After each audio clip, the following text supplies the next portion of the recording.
Streams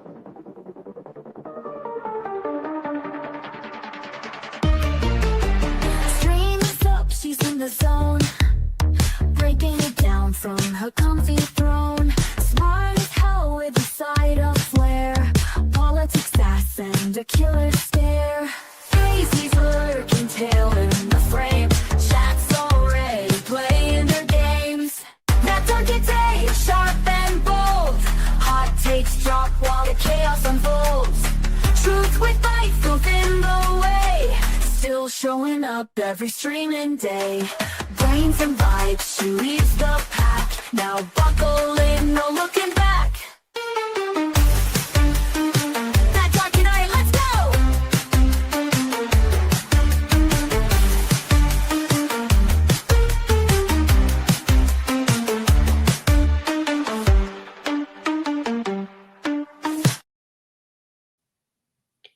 Good afternoon, everybody.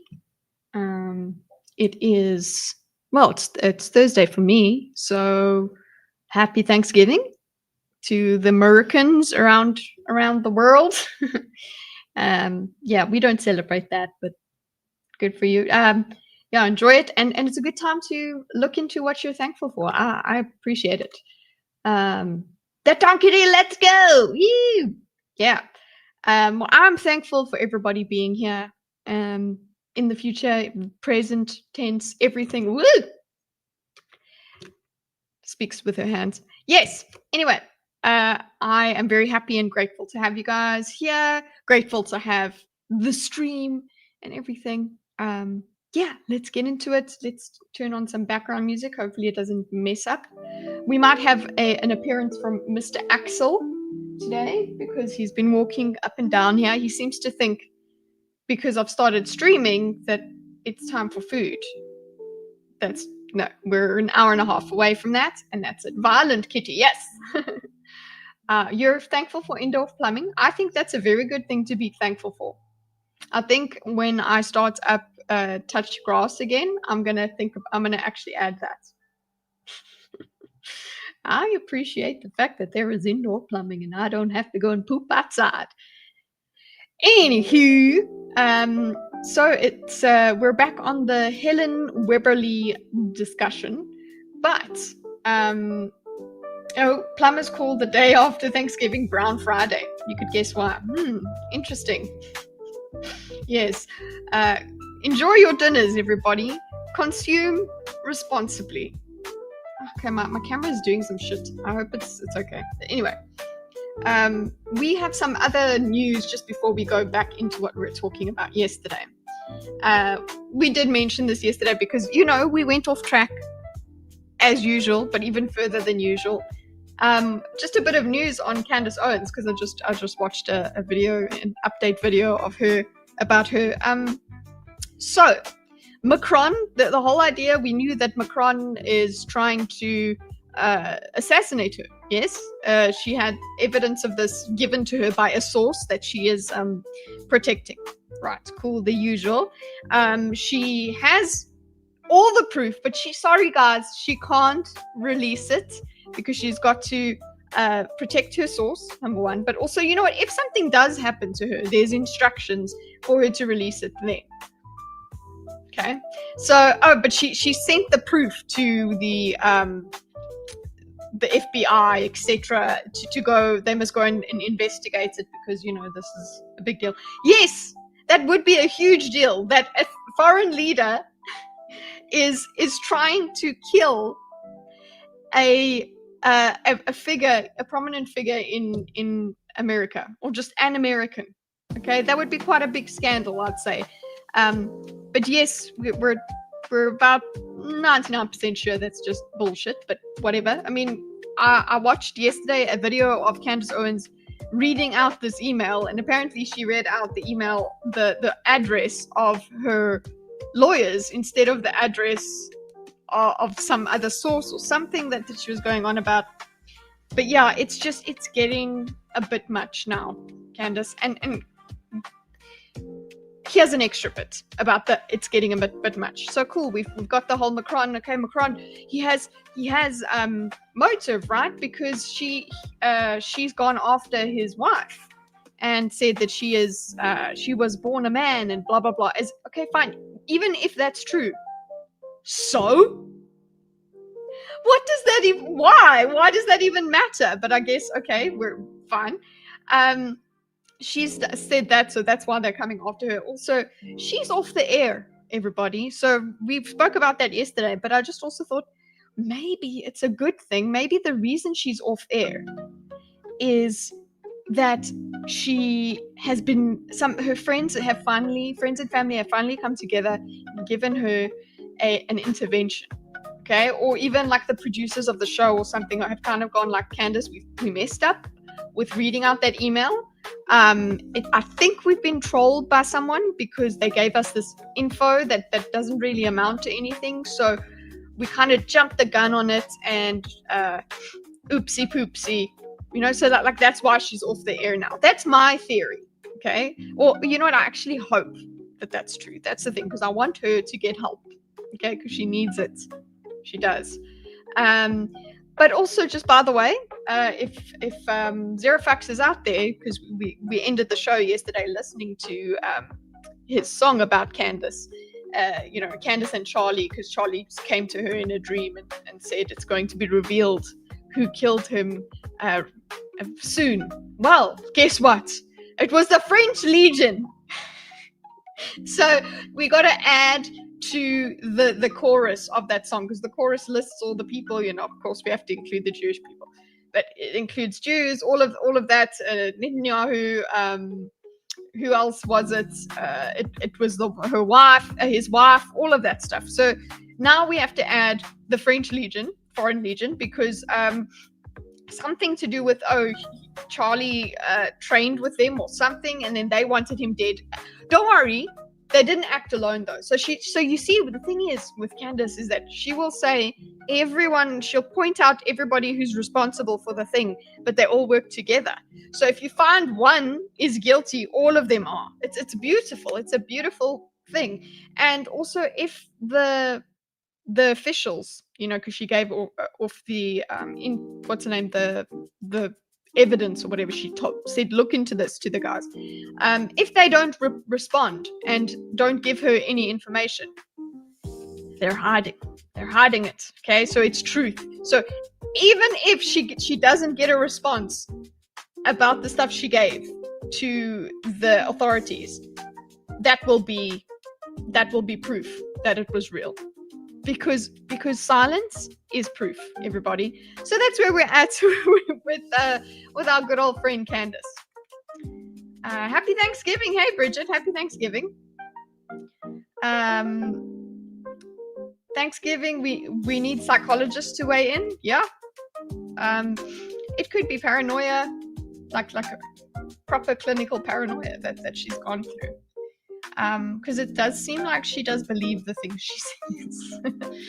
Because sometimes you go, is it a grift? Is she just taking the piss from us? No, I think she really believes it, and it must be very weird working for her. If you're not a believer, it might be fascinating, but anyway. So that's the first bit that I wanted to talk about. But let's talk about what we did yesterday. This is the whole reason we're continuing today. Yesterday we went through about 20 minutes of the video, but we also spent a lot of time in the beginning trying to map out the difference between their two arguments, just from an abstract level instead of right down into the conversation. So that's what I've got. I've created the pre-diagram, okay? And basically the conclusions we came to yesterday. We had a clear look into how someone comes to believe in this gender ideology, and well, how Helen did. And Helen definitely seems to have come to it from the point of view of care. Okay, it's because it's mean not to. Okay, so she's come from the right place, which is we need to help people. Yes. So that's how she's gone to it. But it seems like, and as Andrew tries to get towards, is that yeah, you want to help people, but you've kind of gone a bit too far in that, and actually it might be harmful right now what you're doing. They disagree, obviously, in that, but that's the way it is. Another way that people would come to be pro gender ideology is, through scorn, through persecution. If they were persecuted themselves for being different, you would actually buy into it and say, yeah, I am oppressed, and that's why you would go into it, and you would be also a bit quite angry, and you kind of want revenge. But that's not Helen. I think Helen really is, she's never been persecuted. She's just a normal doctor. She just wanted to help, and she was genuinely interested in transgender issues.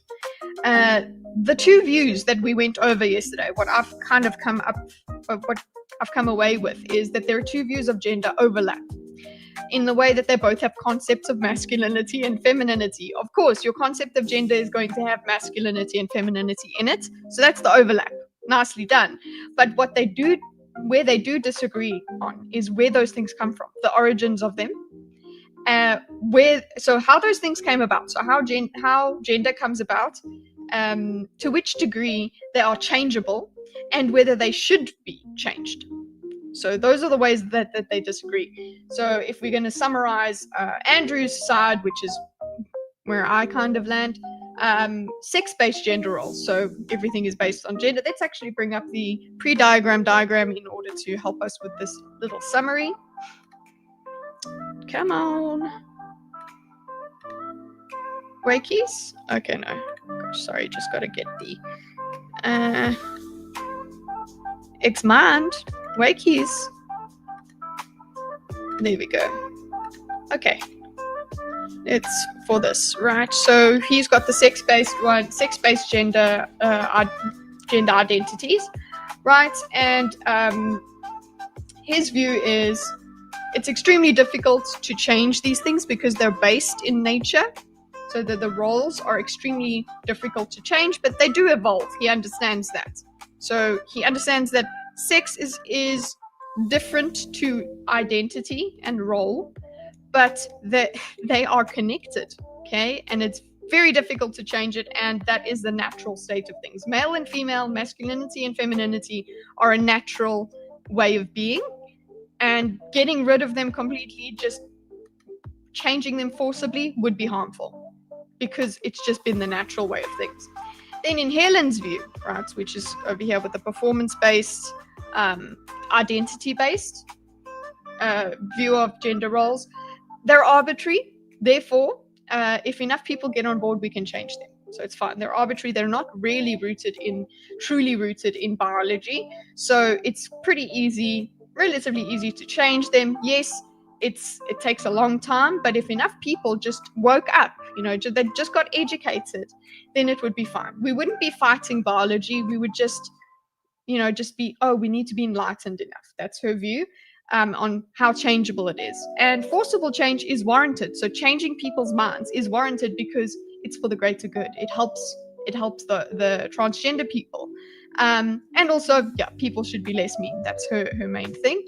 The last bit that we were on, just to remind you guys where we were at, is we were working with the irony of transgender treatment actually reinforcing gender stereotypes. So if we go back to our video, it says, isn't this the chapter we're currently in isn't this outdated and sexist? Because performing your gender reinforces gender stereotypes. So if you are wearing a dress, or you are being effeminate in your mannerisms and your voice and all of these things, then it is reinforcing the idea that there are males and females. That's where we were at. But where Helen was at when she was approached with this idea, this question, she agrees with the irony. She's like, yeah, that is very strange. And you know what? It would be better if everyone could just do what they want, do what they like, no matter what their body is like. So it doesn't have to, we can just do whatever we want. Now, my position, where I was at the last few points that I got to, was that if it were to be true, if this world that she's talking about were to be true, the identity of man and woman would actually becomes so fluid that it actually dissipates, that there is no longer really an idea of what a man and a woman is. And I think that wouldn't change her mind. She would be very happy about that. I don't know if it's possible, but maybe that's it. Maybe that's where we're going to. That's where the world is going. It's not where I would want it to go, but hey, I don't know. Maybe the only way for us to reach Alpha Centauri is if we abandon sexual dimorphism. Okay, let's get back into the video. You're trans, so you can give some insights. Yeah, what is your conception of gender? Do you feel limited by the the gender roles? Like, are they, or does it just actually feel better? Don't the gender roles help you feel more congruent? Because if you're performing your gender, then you're actually feeling congruent, right? You're feeling like, I am a woman, right? Your name is Bridget, so you're a trans woman, yes? And gender is associated with sex, but not inherent of it. I think they are absolutely inextricable. You can't actually remove them from each other. And that is why gender affirming care goes as far as it does. It goes to a physical change, because part of being that sex, well, that gender, is actually having that sex. So it's quite a difficult thing. And yesterday as well, another thing that we got onto was the language involved. And I want to assert that, especially with you, Bridget, in the chat, that when I refer to somebody being born male, or being born male, being born female, that is no offense. That is just what had happened. But the way that she speaks about it, it's as if it's very offensive to refer to someone having been born a different sex. You're a cyborg. You were born a human. Okay, so you were born a human, but you're now what do you call it? A hybrid? That's what a cyborg is, right? A guy can still wear a skirt or dress. It just depends if they say they are more comfortable doing woman things. Cool. I hope you stick around. You can stick around for the discussion today. It'll be very interesting to get your insights, Bridget, in how you view it, because you're a trans person. This is somebody who's talking about, she is speaking for a lot of people. And I guess what Andrew's doing is also speaking for a lot of people. Attached to a phone. We're all cyborgs. Ugh. Yeah. Why is my side of the stream lagging? I think it might be my camera. It might be my camera being full of shit. Just hold on. Let's just restart Droid Cam and see if we can fix this. Ow! Ow! My finger is caught. Hold up.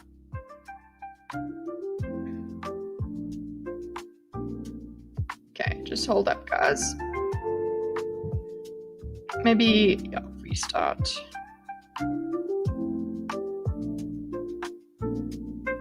Okay, maybe this will help. I don't know. Dim. I say a camera, but it is a phone.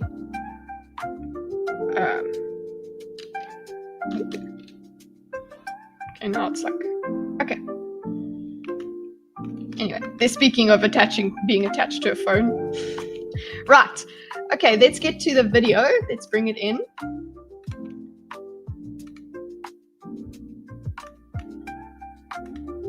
Oopsie. There we go. Put you here.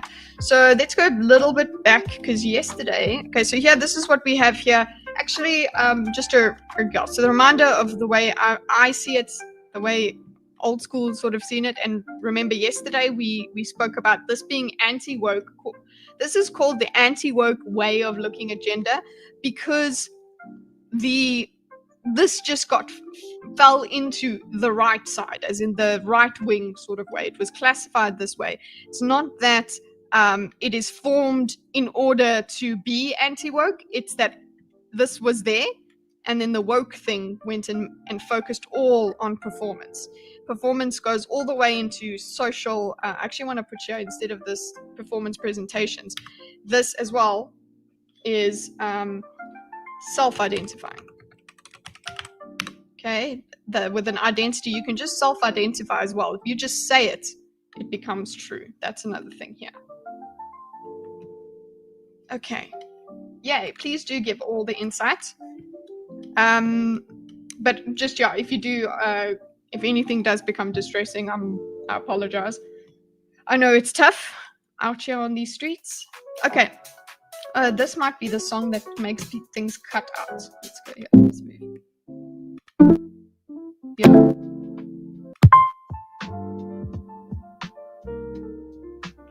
Yeah, just let me know if the music starts cutting in and out, because it seems like when I start sharing audio, it's weird. It messes up. Sharing screen audio. Okay, cool. Let us go here. Okay, so yes, this is where we were at yesterday. Let's zoom in. Okay, so it wouldn't. So this is where we were at yesterday. She was talking about ideally you would be able to be considered a woman without looking like one. Essentially, that's what she was saying. Without having to change your body, if you had a willy and you were a woman, that would still just be the same. There would be such thing as a female penis. There would be her penis.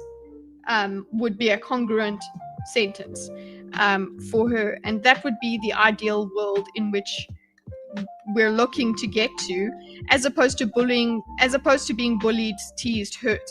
So what I was talking about there is that then we would have an emergent sort of conceptualization of gender, where there's this fluid emergent thing of, oh well, it really doesn't matter.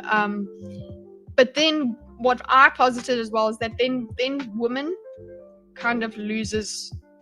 Then what's the point of having these categories anymore? And I guess people don't want that. Gender abolitionists, they don't want those categories anymore. But then in terms of the trans thing, wouldn't transgender, because you're moving from one to the other, that means that there is a gender binary. That means that you're moving from one to the other. You're transferring. It isn't. So that's what Andrew's question was. Doesn't transgenderism perpetuate stereotypes? Because in a progressive world in which there are no gender roles, doesn't it work? So you're perpetuating gender roles through transgenderism. So her answer is thus. This is not really science to a lot of people. Well, we don't understand, do we? Doctors are very good at to a lot of gender soul, the gendered soul, someone's body is and so on. Because you started by talking. But I'll just be honest with you, because I think you appreciate honesty. This sounds mint. This chromosome, if you like. Yeah. Man as sex. That's what they have a word. They're just a man. Well, a man isn't sex, so a male. Oh yes, sorry, just in terms of what we were talking, how we were speaking yesterday. So if we go here, we spoke about male and female. So just in terms of our language for this discussion that we've had in the previous episode and this one, male and female, obviously I'll slip up in my language, but I'll try to be clear. Male and female is sex. That's what we're going to be talking about. Male as in male gonads, male biology, right? Male and female. Those are the words that we're using for biological sex. When we're coming to identity, the more squishy stuff, the stuff that's more fluid, the stuff that is, well, that person's a little bit more masculine, a little bit more feminine, all of that stuff, that's woman and man. So woman and man are identities. And then male and female are classifications of sex, right? Intersex, I suppose, and other biological anomalies are there as well. And one of the discussions that we had yesterday is I was wondering why could you not say, why is it insulting to give a whole category to transgender, trans men and trans women? Why can't we have that? As a classification physically, I don't think there is no harm meant. Okay, there is no offense meant in trying to focus on the fact that biologically somebody who is a trans female has the needs of a male, a biological male. They have a prostate, they have all of those things. That is not an offense, that is just reality. I know people take it further. Anyway, that's the language part. So she's now talking about man isn't an identity. Chromosome, if you like, See- the XY chromosome pattern. So to me, this I'm sorry, man is an Chromosome. identity, male is a sex. See- The XY chromosome pattern. So to me, this sounds. I'll just be honest with you, because I think you appreciate honesty. This sounds mental. But The thing is, I don't mean separated by as in never interacting with each other. I mean literally classified when it comes to going to the doctor, and just literally when it comes to reality, things that are very important to have written somewhere. If you have abdominal pain as a woman, that's different as a woman. If you have abdominal pain as a female versus abdominal pain as a male, that's going to be pertinent. And then there is the idea of, when we get to, I don't think they talk much about the toilet thing, but also when it comes to separating, what I would want to separate is the self-ID, okay, people from the actual trans people. So the transitioning people, the people that are not doing this out of fashion, the people that actually have gender dysphoria, because there is now a growing movement where you don't need to have gender dysphoria to be trans. And I'm not with that. Look, I'm an atheist as well. Are you spiritual, religious, or any of those things? Because you started by talking about a soul as well. So you can see why someone who's secular like me and believes in science and scientific practices and so on, to hear someone come in, a doctor, and start with someone's body it's their soul, and that's what people say, that the sort of the gender soul, the gendered soul. Okay, so his next thing over here, sorry, we're not going there. His question here is, this is anti-scientific. Essentially, he's making the idea, he's saying the idea, this doesn't sound scientific to me because you're talking about a soul. And I think she actually has quite an interesting and good answer for this, in that, we kind of don't really know. But then he agrees with that I don't know bit, and they then diverge again on what you do with the I don't know, which is quite interesting. We've spoken about what you do with the I don't know with atheism. So anyway, he's saying it doesn't sound very scientific when a doctor says body doesn't match soul.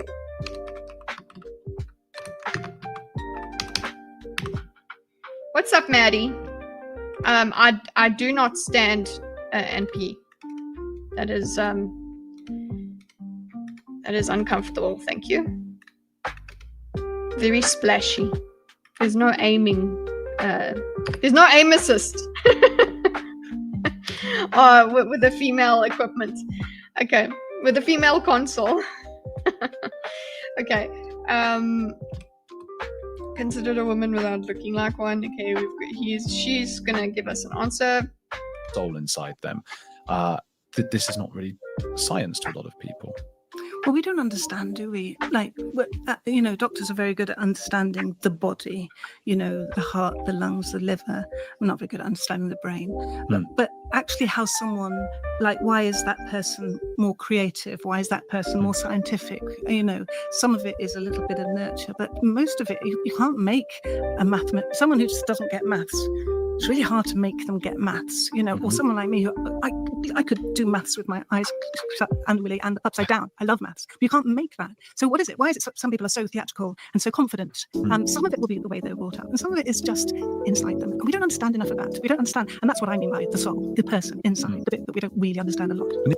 Okay, so that's what she means when she says soul. What she is meaning is that you can't have a brain scan you can have a brain scan at the moment and be like, oh, well, this kind of is more developed than this. So we could posit that maybe this person has this kind of personality, or, you know, oh, they might have had trauma in their early in their early life, because certain glands are larger and certain parts of the brain have been reduced in size and all of that sort of stuff. But you really cannot find a mind map inside somebody's mind that sorry, this is the mind brain discussion.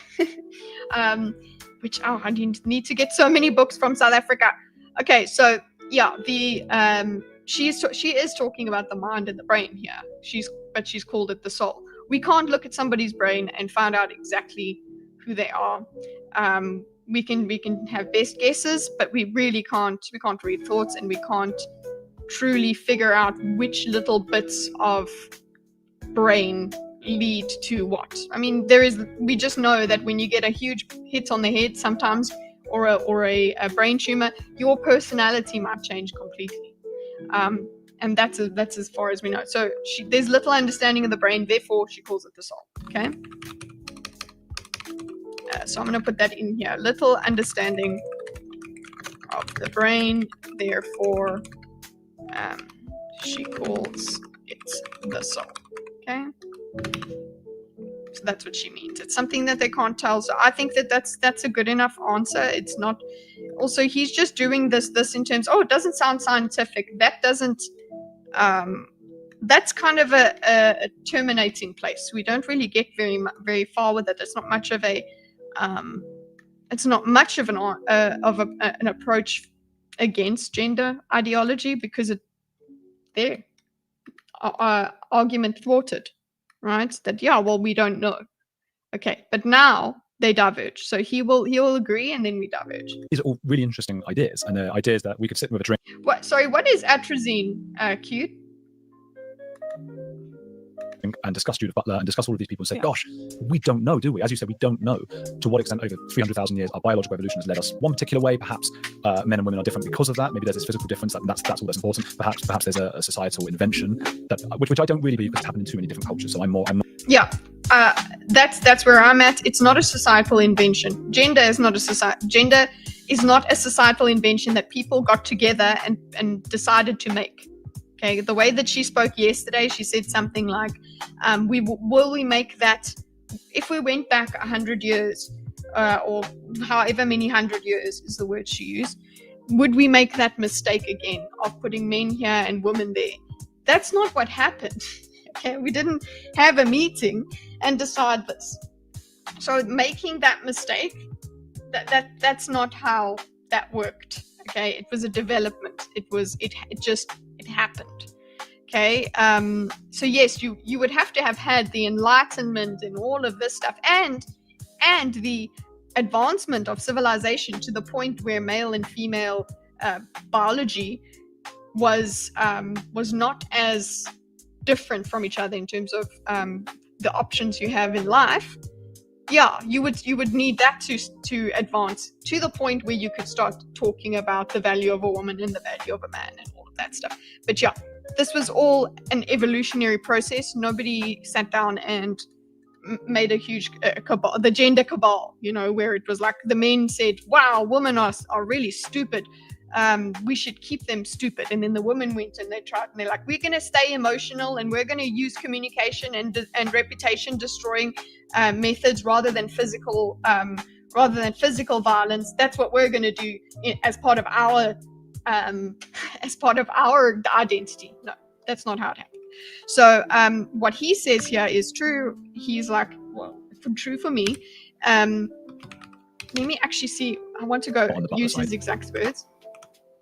These people say, gosh, we don't know, do we? As you said, we don't know to what extent over 300,000 years our biological evolution has led us one particular way. Perhaps men and women are different because of that. Maybe there's this physical difference, that's all that's important. Perhaps there's a societal invention which I don't really believe, because it's happened in two. Okay, so no, not a society gender. Well, I'll put you in square brackets because he doesn't say it.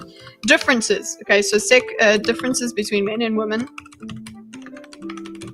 Men and women are not just a societal invention.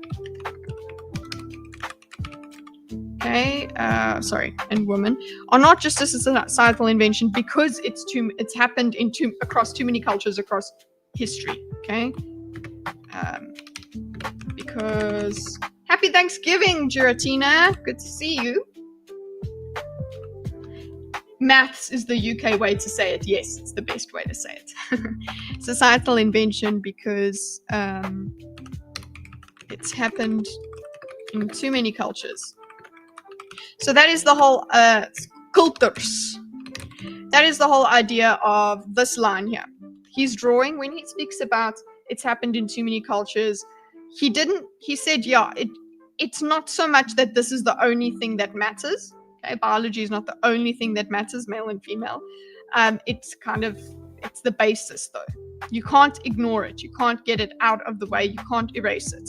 So he is drawing this line again. Male biology, physical differences created male traits, masculine traits, man. Okay, the identity of man. Okay, female physical form caused the woman, femininity, caused those kinds of things. They were not invented.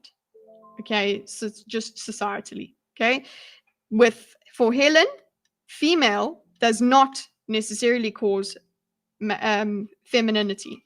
Male does not necessarily create masculinity. It's arbitrary. It's just a correlation.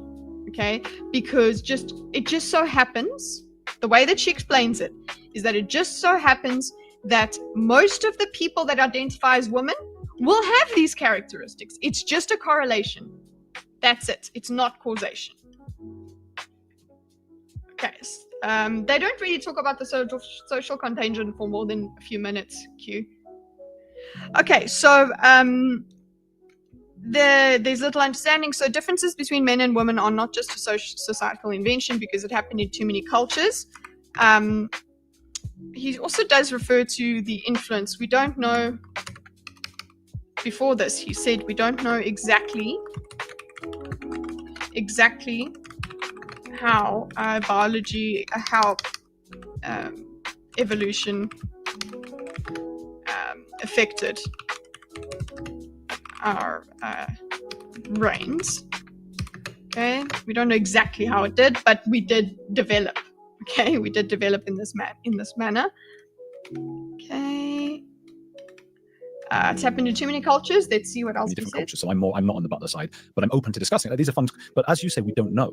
So to then make what I would consider to be drastic and draconian measures, such as life-altering surgery on young people, sometimes children, it's happened on as well, teenagers, I should say, and that's only one side, of course. The other side being allowing then men as a sex, and you would agree, these are sexed men into women's spaces and toilets. These are huge, drastic decisions that we've made as a society based on something that you yourself say we don't know.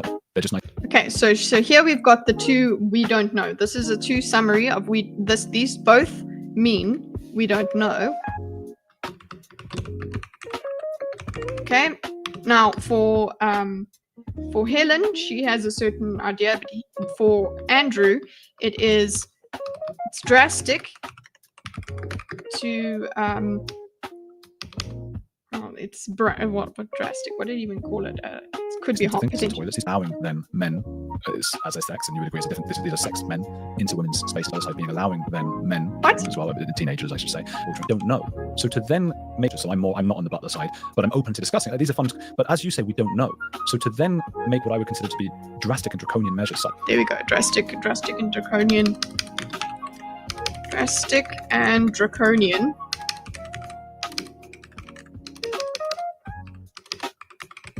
Measures based on something we don't know is, I suppose, as you call it, harmful. Which is life-altering surgery on young people, sometimes children, it's happened on as well, teenagers, I should say, and that's only one side, of course. The other side being allowing then men as a sex, and you would agree, these are sexed men into women's spaces and toilets. These are huge, drastic decisions that we've made as a society based on something that you yourself say we don't know. They're just nice things. So they're just to think about. That's why. So but the thing is though, how the thing that she should say, and I don't think she does, but this is how you make that change. You do it. You're never going to know. We don't want to wait until you know. We don't want to wait until we know to do this because people are suffering. She's not going to accept that.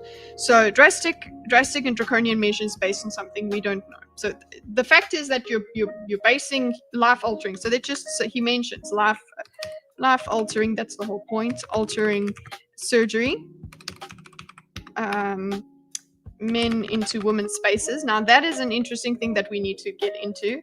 Hey Beast, into women's spaces. And that I feel should actually, if I was directing this conversation, I would want them to go back to their first discussion here of when someone hears trans, okay? When someone hears trans woman, they think of a man in a dress. They think of it is ma'am. Okay, so when they think of a man being in a woman's space, so when they hear men into women's spaces being the toilet thing, they are thinking of Lily Tino going into the female toilets. They're not thinking of Blair White going into the female toilets. They're not thinking of my friend going into the toilets, the female toilets. They're thinking of the man with the full beard, but wearing a dress, going into the female toilet. They're thinking of the person that was at the gym that just went in there and actually started saying, oh well the cis woman like dick. Okay, and that's what they're thinking of, because why? Because that's in the social discourse. So we should have 3 washrooms. I don't think people would like that. That's not good enough. Making the child-teen distinction, even when the verbiage of child would make your point more powerful, is a classy move. I like this guy. Yeah, he does. He did make the distinction between children, because he knows that people will be like, that's not happening. It's cool, good. But then again, puberty blockers are happening. Okay, so here. Oopsie. So this is his views that it's just, these are the drastic decisions he's talking about, but they don't talk about this. The fact, I don't know, I suppose I just put this, could have discussed. Okay, so I'm going to put that there. They could have discussed that. Okay, they could have discussed that this over here, due to extremists.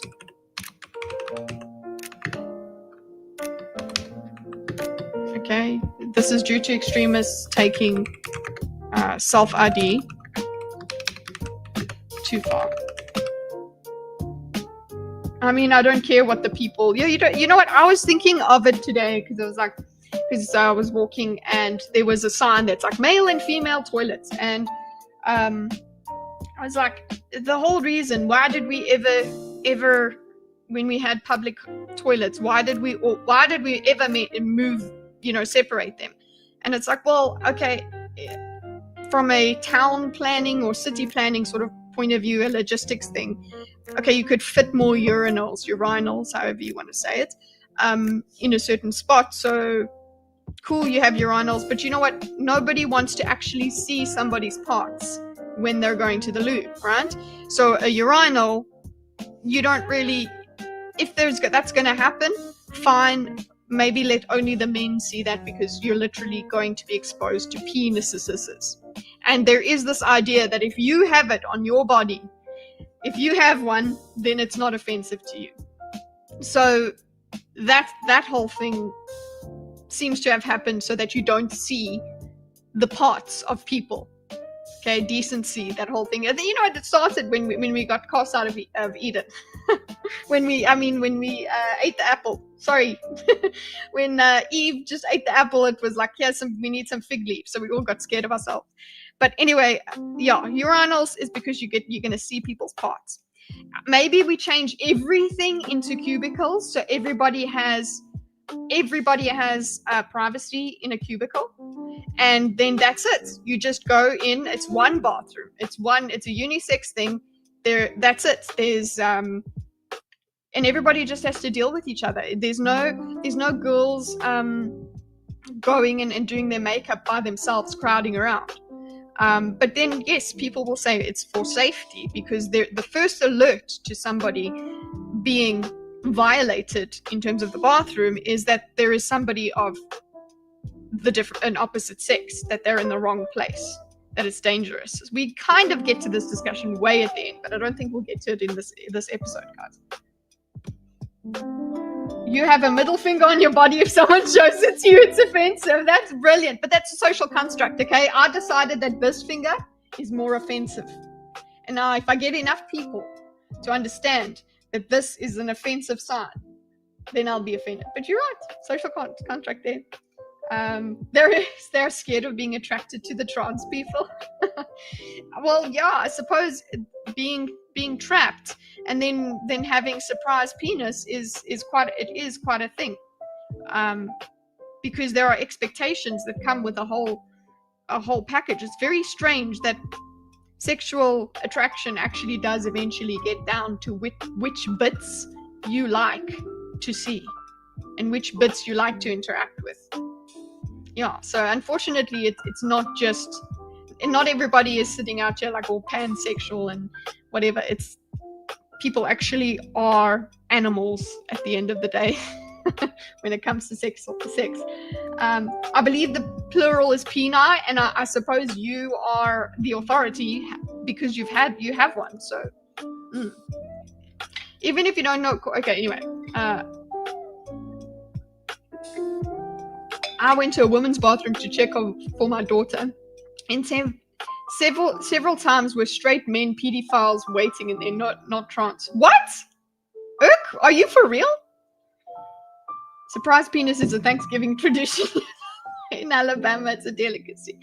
Oh, like that might be so chewy. Anyway, guys, the reason I was trying to get faster today in California, for real, jeez, guys, take care of your children. That's the thing, though. I feel like when it comes to a dad, okay, you're with your daughter, and usually so you've got like an 11-year-old or something like that, or even from 8 to 9, 8 years old, whatever. You don't want that person, that child, going to the bathroom by themselves.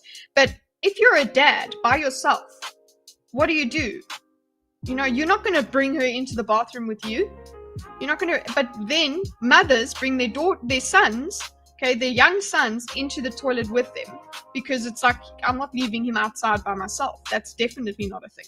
But you never leave your child unattended.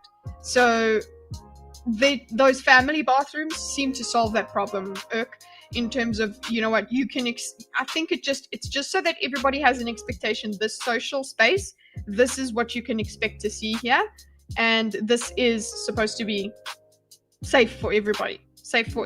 You can expect all different kinds of people, and you can at least accompany your child, and that is a degree of safety afforded, even though that there is a higher risk, because now everybody's allowed into the room.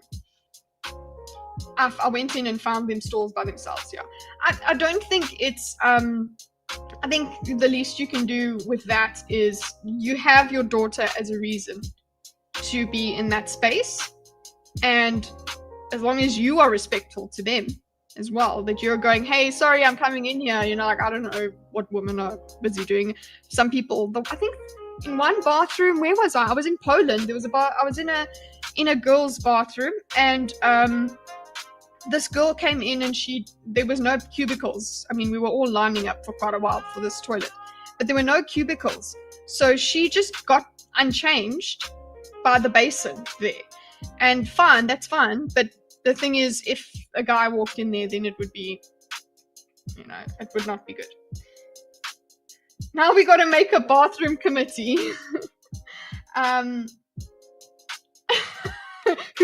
Will it be you, Maddie? I would have understood if they were unhoused, but these weirdos were in there waiting. Ooh. No. And you know what? Just, you're not going to take any chances. You're not going to tell yourself innocent things. You're not going to explain this away for yourself. You're going to assume the worst in that situation, because it's like, Sorry, that's my baby. That's my child. Don't mess with my child. Okay, especially just. Okay. See, where we at? He's now talking about. So the point is that the last point that I was making is that it would be good for us to talk about this extremist, the difference.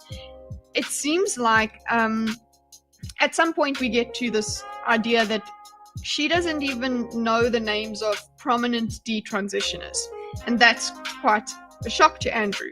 And for this extremism, this hot sort of stuff, that would have been a great discussion as well to have, to see if she is aware of this self-ID sort of thing where people are taking advantage of the gender climate, okay, the gender climate, the political climate, the gender fluidity. They're taking advantage of that. Bad actors are taking advantage of it. And it is taboo for trans people to speak out against that, rather than, wouldn't that be a good thing to speak out against it, to say that is not part of us? People like Blair White get like death threats and shit like that because they say these things. So it would be interesting to speak to somebody who's on the inside, somebody who is educating people about this, and see what they think. But we don't get that in this conversation, sadly. Anyway, men into women's spaces. Then we obviously have the sports thing. Men in. Okay.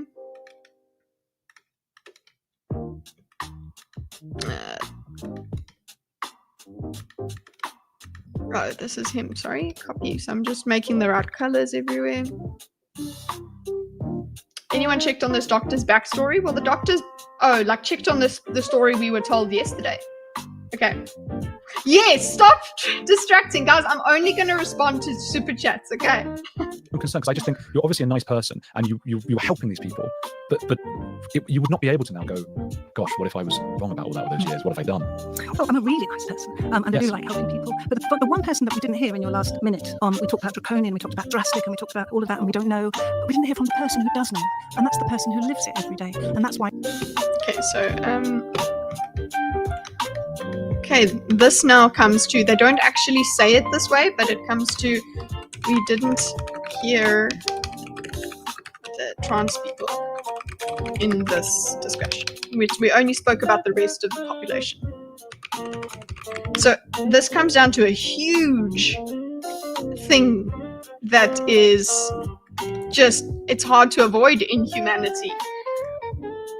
We are all actually quite different, and we have all different needs, and a lot of the time the rights of one group or one kind of person, if we want to even call it that, one kind of person, the needs of one kind of person will clash with the needs of another kind of person, and society has to make some sort of compromise in order to make sure the most people are happy.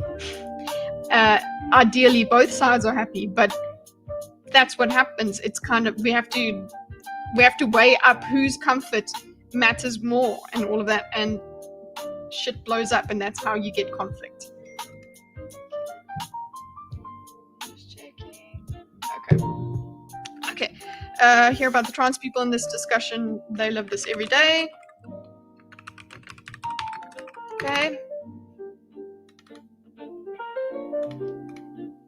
That's the person that we should be listening to and asking about it. I don't know what it's like to be trans. I know what I've heard a lot of people tell me it's like to be trans, and that's why we have to ask the person, what does it feel like in your body and your soul? But we don't do that with other medicine. Of course. Okay, so it's important to ask them what they feel.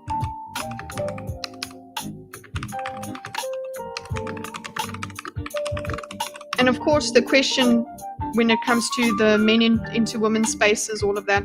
Recently, we had that story of the woman who lost her gym membership because she actually spoke out about a man who identified as trans, but was just a man that walked a little bit like a woman. He identified as a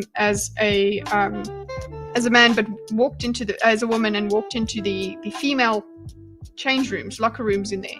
And this woman got upset about it, and she was uncomfortable. And she spoke out about it. She asked the man to leave, and then there was a big hoo-ha about it.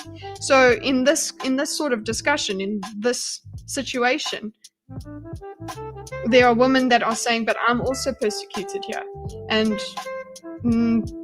now we have to decide, who do we like more? Who do we allow to be offended? Who do we listen to? When we're trying to be a society that cares about absolutely everyone, and I'm not advocating for not caring about people, but when we are trying to take absolutely everybody into account, what do we do? What do we land up doing? There's going to be conflicts, and we have to see both sides as valid, right? Okay.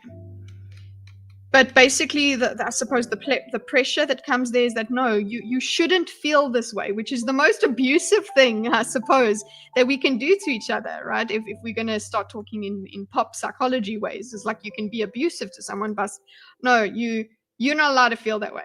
You're just being a bigot. The way that you feel is not valid. That's it. The fact that you were uncomfortable with this person being in your presence, that was bigoted. You're not allowed to do that. And that is the end of the story. And that's what he means by draconian as well, is that there's no discussion that happens there. But this artist, this woman, did say, and oh, by the way, if we're going to play Oppression Olympics, this woman was lesbian. This was in America. Okay. Where that is legal. A reminder that we did yesterday, guys, do what is legal in your country, please. Be careful. Okay, I'm not advocating for anybody to do anything that is not legal in their country. Okay, just a reminder. Well, no, but not with discovering if they've got cancer, for example. Maybe once the symptoms start to show, you don't go, what's inside your brain. Sorry, we don't do this for. Do that for other medicine. Cancer. Okay, so this is iffy, but eventually this gets us to the question of, is being trans a mental illness? No, I've got a tumour in the middle A of it. really good doctor would sit down and say, the cancer is a physical thing in your brain. How is it for you, and living in this world with maybe death approaching, living with that cancer? What's it like for you? What's it like for your family? How is your world going? But there still has That's to do a two scan. things. Yeah, sure. Because if they scan it,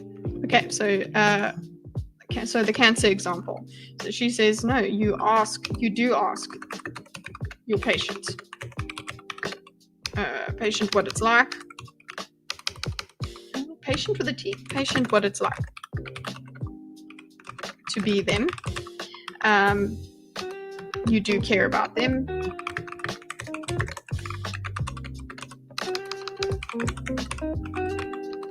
If I miss a really big point of yours, guys, just remember you can put it in a comment after the stream is over. Because remember, I'm trying to be less distracted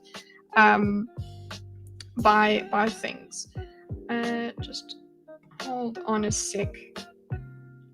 I've got something here. Just need to do something here.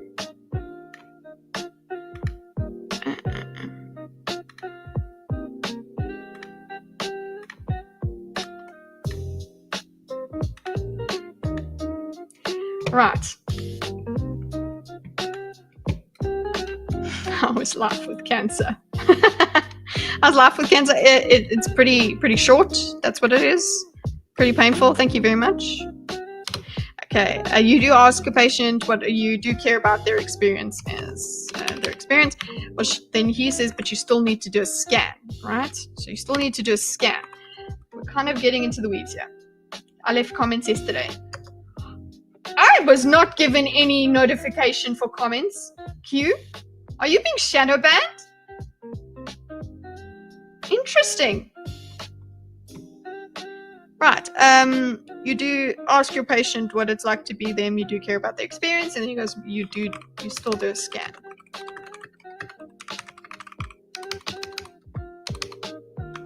So I don't think they actually get into the exact analogy that they could get into here. They could get into the analogy of the scan being necessary to show that there is the cancer. Of course, now it'll be offensive to even consider cancer as a parallel to transgenderism, but this is the idea that if there is a condition that needs to be treated, which is what gender affirming care is, it's treatment for something, yes, you do a scan for it. When you have cancer, you do a scan to check if it's there. So when it comes to self-ID, self-identification, I just go over here. When it comes to that, there is you're skipping the scan, essentially. You're skipping the psychotherapy. You're skipping the differential diagnosis from psychiatrists and psychologists and all of that. You're skipping all of that in order to just walk around wearing a dress, because actually you might even be orthogynephilic. Okay, that might even be your differential diagnosis, that you've got something else going on. Then you get to take over this label of trans, and you don't even have gender dysphoria. Instead, you actually just feel really good, really, really good when you wear a dress. That's a whole other kettle of fish. But if you don't, so with self-ID, you don't need to do any of that. You don't do the scan. You don't do any of that at all. And you just do whatever you want, and that's fine. And if you upset anyone with what you do, you're still protected. Okay, so you can still do a scan. So I mean, remember, it would be a great thing if they just played a clip as well of what do you call it? Blair White, when she actually post-transition goes into the men's bathroom. So if you want to think about that, guys, that's silly. Okay, if we want to talk about the men and women spaces, all of that, there is a difference here. No, don't do a femboy skirt, Taffy. No. You know what? I suppose it would get you some feminist attention.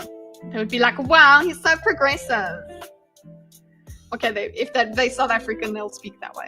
Okay, you can do a scan, however. So this, for me, I'm just going to put a comment here. This, in this situation, I'll scan in the trans context is identifying gender dysphoria.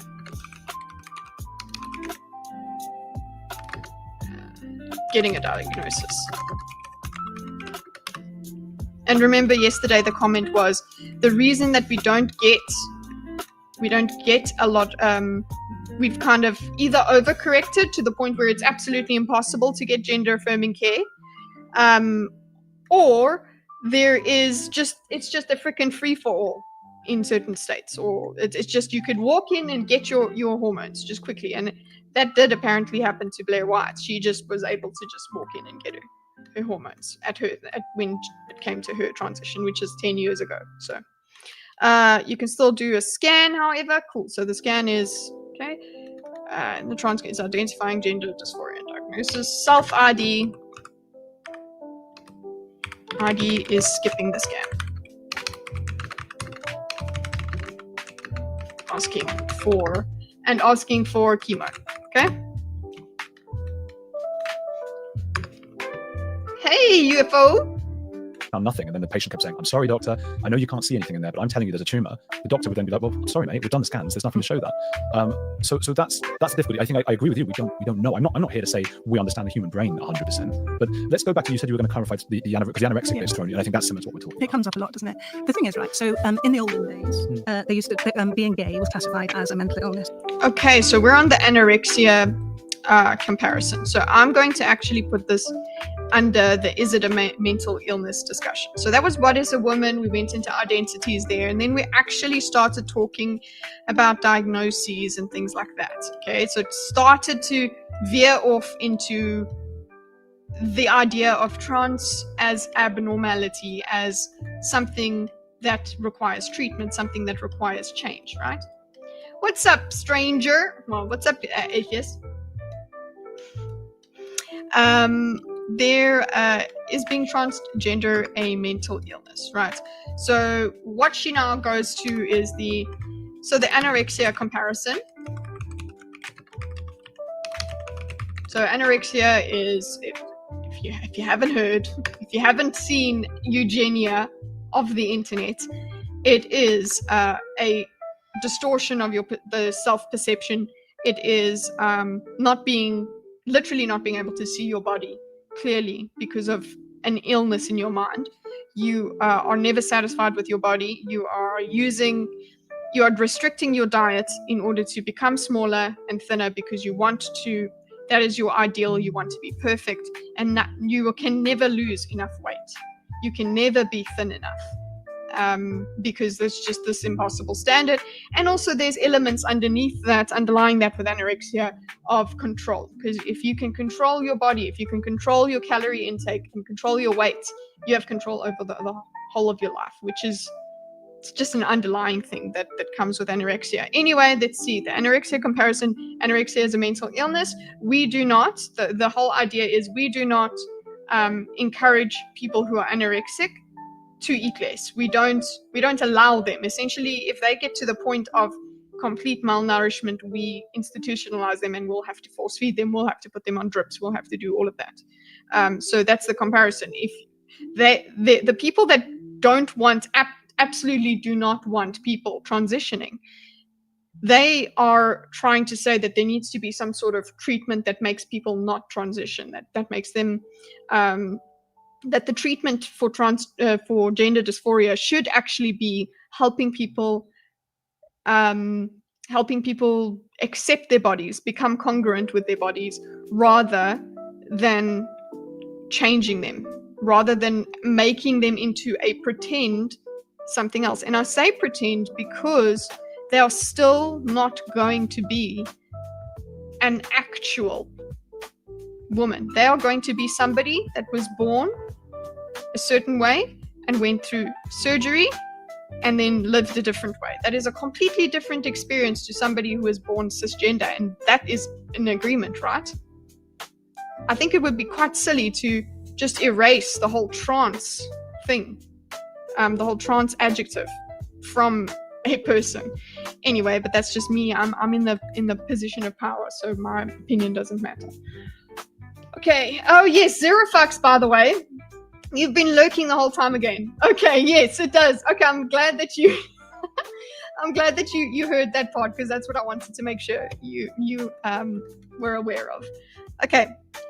The anorexia comparison, it's a mental illness, so therefore he had brought it up before. The anorexia comparison, I'll just put a note there. Anorexia comparison it's a mental illness. No tells me they are as fat as they think,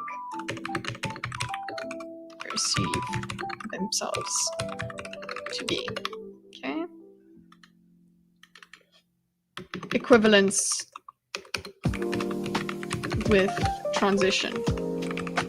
Viewed as, so transition is viewed as feeding a mental illness. This is a thing that is spoken of with care by people that are genuine, but there's also people that use this to hate on trans people. Okay, they use this as if this means now that you must now be angry at a trans person. You're not helping. If you're thinking this person is mentally ill, then do not be treating them like such shit.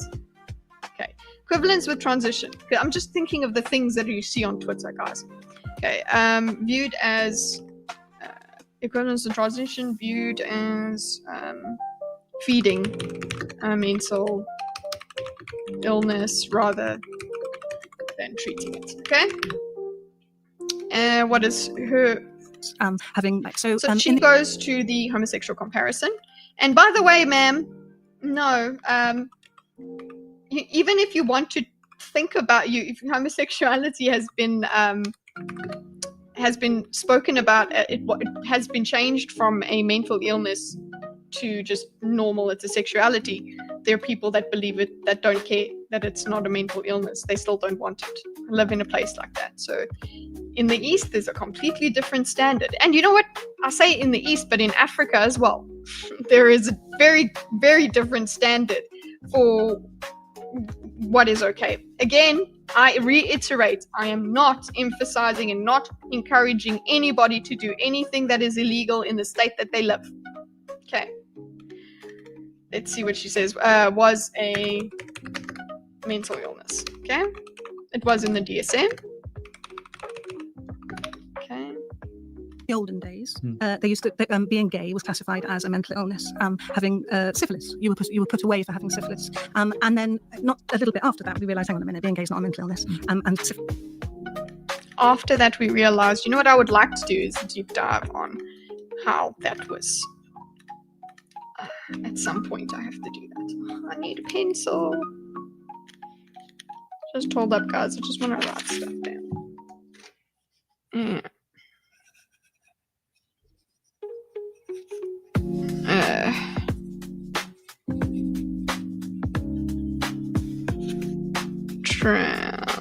From mental illness. So the whole journey of changing it from it being a mental illness to just a normal state of being. Okay. Was mental illness, then we changed it.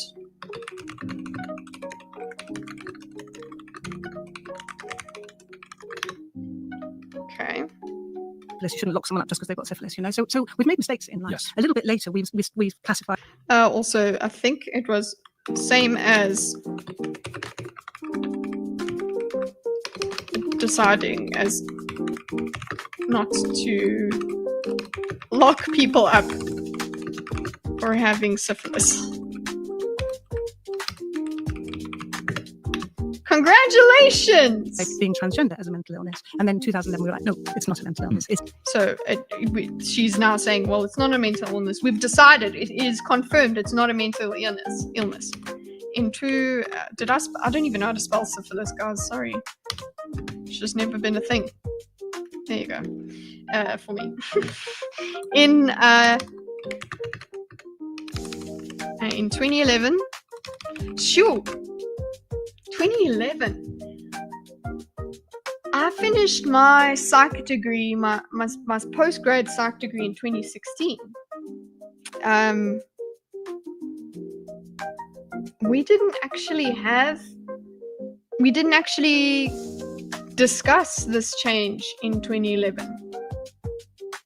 Because I was still studying in 2011. I was in my second to last year of my undergrad, and I knew the DSM was changing, but the fact that it was changed into no longer a mental illness. Okay, just hold on. I just want to check something. When was gender identity disorder removed from the DSM?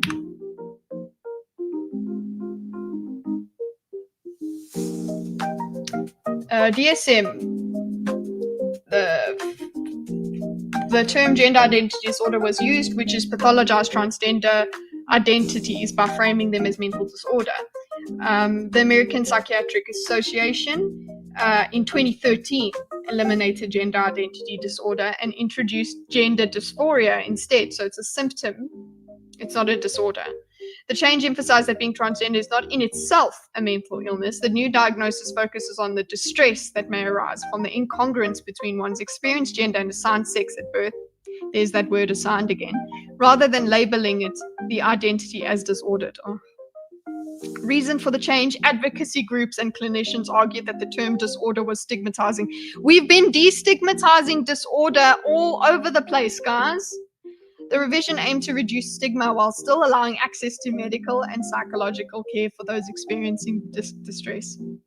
It's still in the DSM then. Gender dysphoria is still in the DSM, but also she was wrong about 2011. Maybe they started it, maybe the advocacy started in 2011, but she says in 2011. I'll just put actually in the 2010s, actually. It was, she says it was removed from the DSM. Actually, it's just called gender dysphoria instead of gender identity disorder.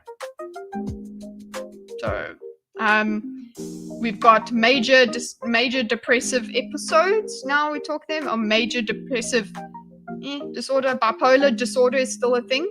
I'm going to actually ask Copilot why. Is there any move to change the name of bipolar disorder for the same reasons?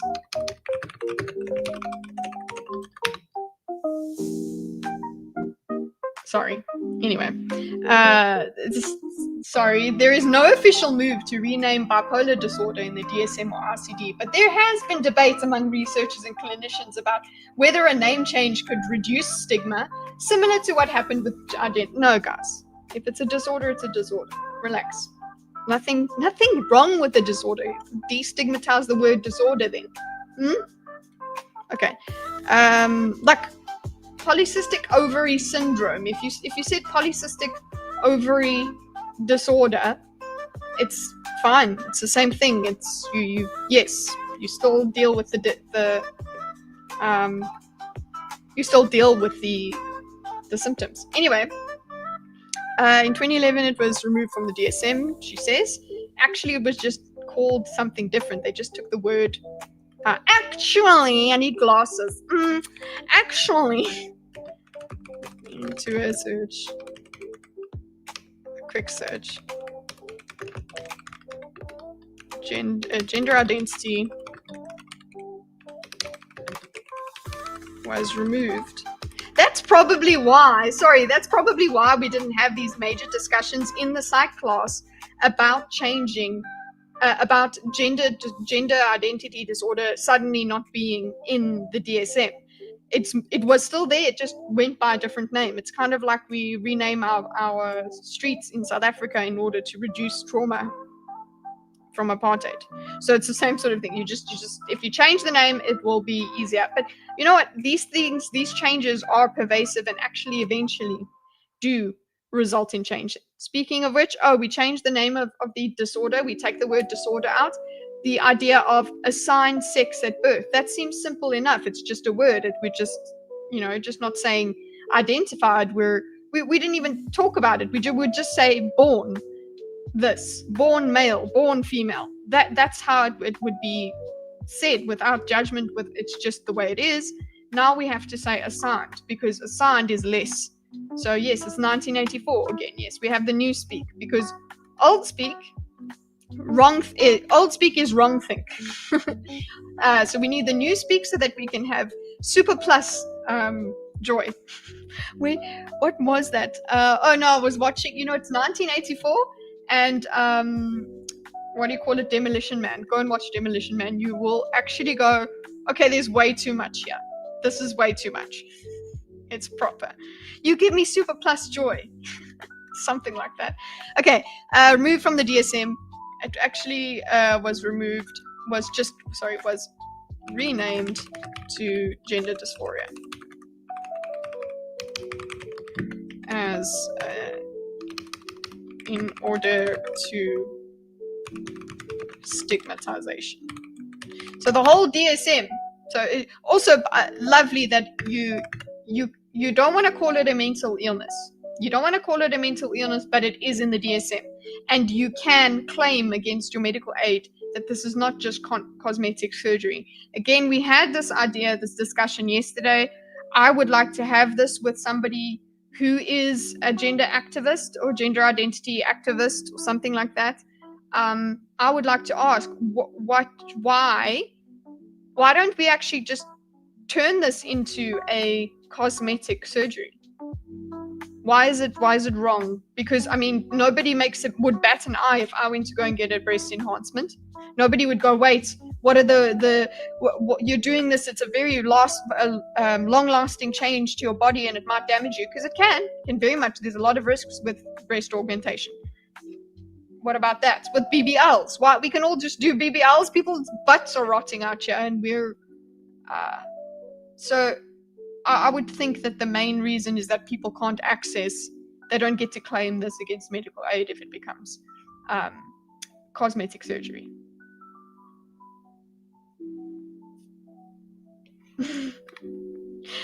tried to get your AI to say someone was born male or female. Now this is Bing's AI, so it's going to be super plus. What do you call it? Soft. If it's cosmetic, most insurances wouldn't cover it. Yes, exactly. You know what? My mom had to have a double mastectomy because of cancer, right? So, or potential cancer. It was a preventative thing. So it was medically necessary to do the double mastectomy. Then she had reconstruction, and the medical aid was not going to pay for the reconstruction. But my dad actually fought with him. He actually said, no, this is part of her being a female. This is part of her recovery. So you will pay. And I think they didn't cover the whole surgery, but they did give some percentage towards the reconstruction. So in that case, it wasn't just merely cosmetic. It was this is got to do with her mental health and all of that. So he used the same sort of argument here. It's quite interesting. I should actually bring that argument to him. I love a good argument with my dad. Okay, anyway, so it'd be like, look, you use gender ideology over here. I think we'd all bat an eye if I showed up. Yeah, but you wouldn't bat an eye about me wanting it, right? You would be like, duh, of course she does. Kitty wants to be a little Sydney Sweeney, doesn't she? Like you wouldn't be upset about that. You wouldn't bat an eye. Okay, so remove from the DSM again. So I just want to say, in order to reduce stigmatization, I just want to go discussion of turning this cosmetic surgery comes to mind. Okay, so we're in the lovely feminine world that we currently live in. We can have all kinds of views that conflict. So on the one end, it's not a mental illness, but on the other end, my insurance must pay for it because it's my mental well-being. Okay. Right. Move from the DSM. Is part of somebody, it's their identity, it's who they are. So being trans, and then 2011 we were like, we've made mistakes in life. Yes. A little bit later we've pacified being transgender as a mental illness, and then 2011 we were like, no, it's not a mental illness, it is part of somebody, it's their identity, it's who they are. So being transgender is most definitely not a mental illness. Okay, so she's definitely said it is not a mental illness.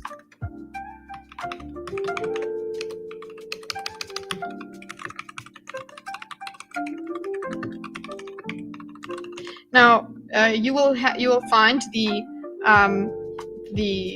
based right wing. They're called right wing transgender people. Buck Angel, Blair White, all of them. You will call. They will actually. I think Buck Angel will call himself transsexual because he's changed.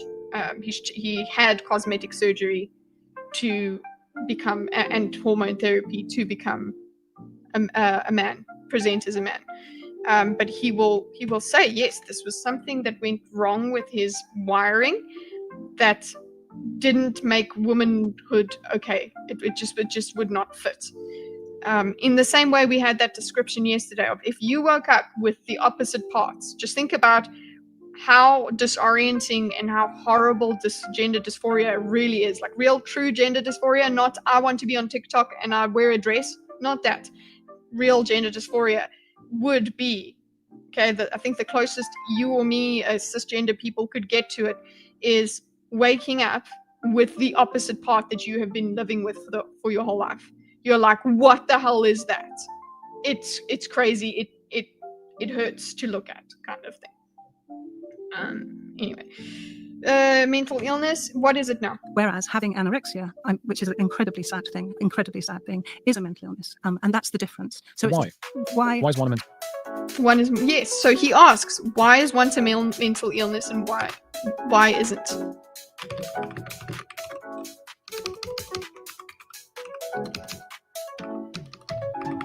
Did you say anorexia? Sorry, did she say? Illness, not the other. The sad thing is a mental illness, and that's the difference. So why? So being transgender is most definitely not a mental illness, whereas having anorexia, which is an incredibly sad thing, is a mental illness. She had to sacrifice in front of the "it's a sad thing" gods. Yes, we understand. Whereas anorexia is not. Anorexia nervosa, what is it called? It's an eating disorder. We've used the word disorder. What does Eugenia think about this? Have you guys looked at Eugenia? Hey, Rexy! Would your brain be smaller statistically too? What are you talking about? Statistically, if you... What? If you... No, I'm not... I'm trying to find the context. I'd rather you tell me. And that's the difference. So Why? That's the difference. No, that's not... You've said one is this and one is that, but you haven't explained the difference. So he says, why? Good question. Why is one a disorder or a mental illness and the other not? Also, we've been trying for many years to destigmatize the idea of mental illness suddenly being mixed up with psychosis. People just think of psychos, whatever. Mental illness, literally, anxiety disorder is a mental illness. Okay, that's a disorder. It's not. It is where adaptable behavior becomes maladaptive. You've gone so extreme to your behavior goes all the way to the extreme to the point where you cannot live your life. If I woke up with a vagina, okay, so would your brain shrink if you? Yeah, I suppose if that is necessary for a vagina to form, your brain would also shrink. Would I unlearn driving? Rexy, you shitface. Not Rexy, sorry, good guy, you shitface. So Rexy and good guy are on the same page, but not on the same platform. Rex is on YouTube, and good guy is on Twitch. Yeah, you would also unlearn driving. You would have zero spatial awareness. Okay, you would not, and your muscle tone, everything would just change. One argument I have against all non-heterosexual orientations disorders is that they are evolutionary dead ends. Okay, I have tried to ask gay people about this. However, they tend to see it as an attack. Oh yes, it's kind of you saying they do see it as an attack. They see it as like you're telling me I'm wrong.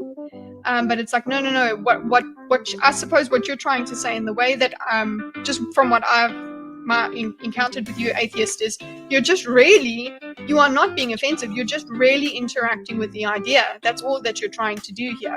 And I think Andrew does that pretty well here. He tries to clarify that he is just engaging with the idea. He's not meaning any offense.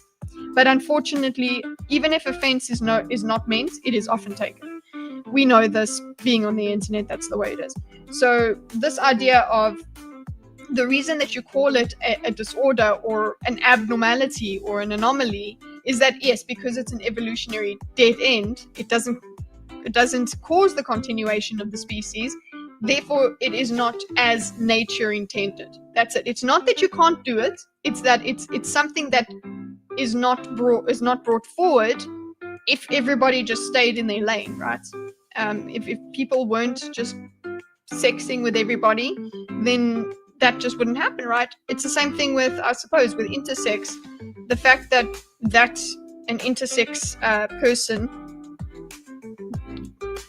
really is not placed in the reproductive system, that is the same thing.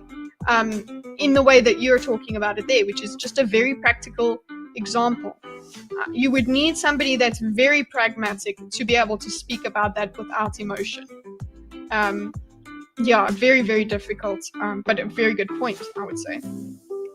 Hey, Creamage! It's weird. It is weird. It even exists. It does exist, and it exists in other species. But yeah, that doesn't mean that it's the way nature intended. I think nobody should be. Again, do what's legal in your country. Okay, move if you are not happy with the laws, or speak to your congressman or something. Okay, anyway. Right, why is one a mental illness? 60 what's it, Newton grams, what's per milliliter or above? What in terms of If you have high vitamin D, you have less likelihood of getting breast cancer. Really? My vitamin D is very, very low. But I went in the sun today, guys. So there's that. Okay. Why is one mental illness, other not? Guys, okay, enough. I'm going to close the comments for a sec. When we get to a certain number, I'll read chat. Why? Why is one a mental illness and not the other? Well, what is a mental illness? Is a mental First, by the way, as you know, I do love talking to you guys, and that is why I need to focus. Okay. illness is an illness. The other. Well, what is a mental illness? A mental illness is an illness of the, I don't know, what the mental Of the health, mind? Your mental health is not well, and it's a risk to you. Or is there any better example than feeling, even if they're right to feel this way, than feeling like there is something wrong with your body when there isn't? Would you? So this is one of the most amazing moments of this. So pay attention, guys. Get out of your chats. Okay, just pay attention to what she's just said. So she does say, "Oh, well, what is a mental illness? What is a mental illness?" So this shows how it's not really going anywhere. Is there any better example? Illness of the, I don't know what the mental. What's the difference? So it's, Why? Why? Why is one a mental illness and not the other? Well, what is a mental illness? So, well, why? Why? So she just goes, what is a mental illness? A mental illness is what the doctors say is a mental illness, actually. But the whole idea that you learn as Psych 101, abnormal Psych 101 is, does it reduce your functioning in society? Is it considered by your cultural norms? Is it considered to be something that's abnormal? Yeah, those sort of things. It's when we first came across the DSM in psych, it's like all the different axes that you had to look at in order to define a disorder. It was like decline in functioning, social functioning, all these kinds of functions that you have to look at, these axes that have to be impacted by a certain behavior in order for it to be a disorder. Because they were already being very woke with abnormal psych in South Africa. In my education in South Africa, it was very culturally sensitive and all of that, which is good. But then again, how do you argue that it's schizophrenia when somebody is saying, no, I'm just getting messages from my ancestors? Anyway. So I just want to do another thing just to remind myself that if I get hold of my textbooks in South Africa again, I must take photos and things, because I can't lug those things over here. Okay. Textbook of abnormal psych. Like the whole foreword, the whole first part of the textbook was about the culture, mental illness across culture. Okay, what is a mental illness? A mental illness is an illness of the, I don't know what the mental health is. Your mental health is not well, and it's an illness of the mental health.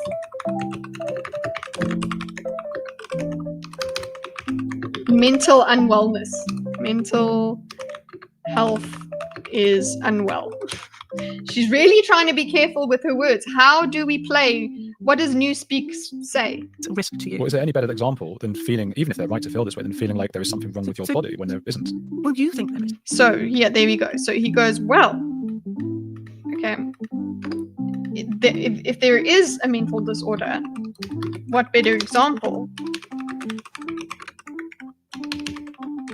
than feeling something is wrong with your body? So I will put in square brackets here, gender dysphoria, right?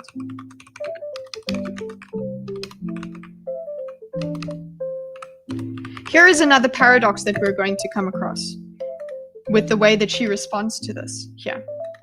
Okay. But they think because even if they're right to feel this way, then feeling like there is something wrong with your body when there isn't. Well, you think there isn't. Okay, something is wrong with their body. They think.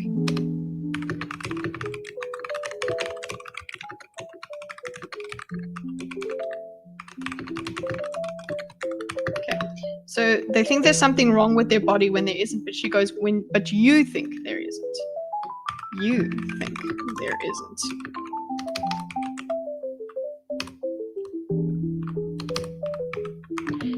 they think, they feel there is. So you're ignoring them. This is what makes it harmful. This is what makes it very difficult to have these conversations, right, with somebody who isn't as well adjusted as a buck angel or a Blair White. I know that I keep bringing them up, but that is it. These are very difficult conversations for somebody who hasn't gone through years and years of therapy to deal with the gender dysphoria.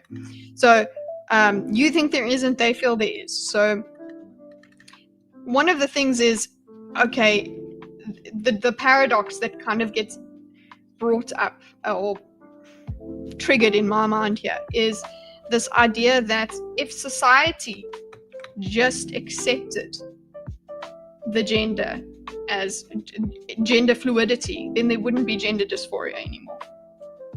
If society just allowed for female penises, then there would be no more gender dysphoria. But at the same time, we need, so that you'll see it throughout this video or this discussion, that there is this idea that gender affirming care is only necessary because society is not willing to accept people without cosmetics, literally changing the way that they look in order to match the sex that they want to be. So gender fluidity and all of that is a solution, but it's not there yet. So we have to do gender affirming care. Very weird that we like it's very like, so what do we do? So how do we change this? It seems like you would be leaning into it then with gender affirming care. Wouldn't you stay out of it and not want to do gender affirming care and only just want performance based, that people can only socially transition? Wouldn't you want it that they only socially transition? And I suppose that's what self-ID is. Very weird. Okay, so brings to mind gender affirming care is only is society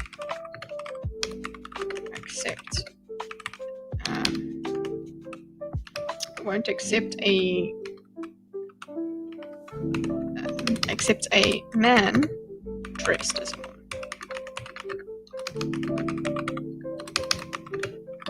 Needs to be more done physically.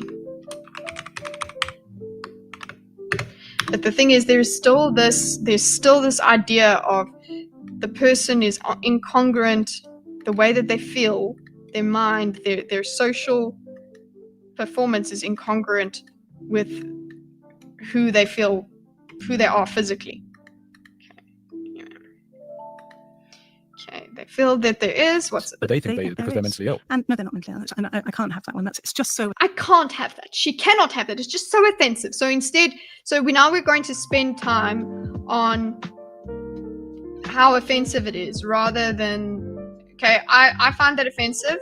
Clearly, the way that you think is that it's not offensive, and we have to have this conversation. So she goes, but they do, they feel there is. So hold up. Well, you think there is. Example, then feeling, even if they're right to feel this way, then feeling like there is something wrong with your body when there isn't. Well, you think there isn't.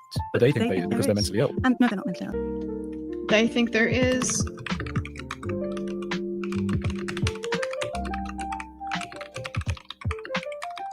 And now she gets very upset. I cannot have that, which is, I guess it's better than walking out or looking at him in a certain way. She just goes, I cannot have that. That's like a teacher line. I will not have this in my classroom. I will not have this offense. Okay? That is offensive. Won't have that. It's offensive.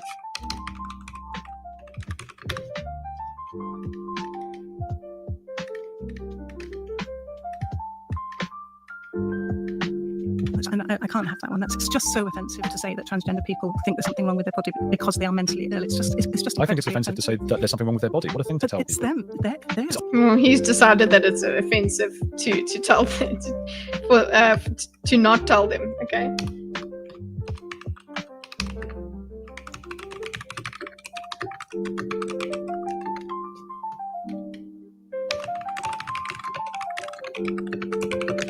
Okay, so it's just who wants to, the offense Olympics ensues in this conversation, which okay. Either their body or their mind. Which one?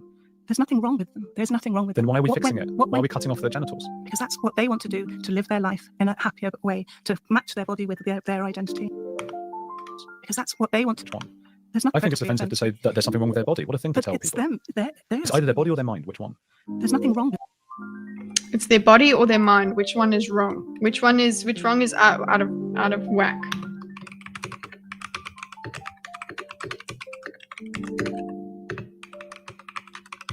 I'm gonna say disordered. Which one? Okay.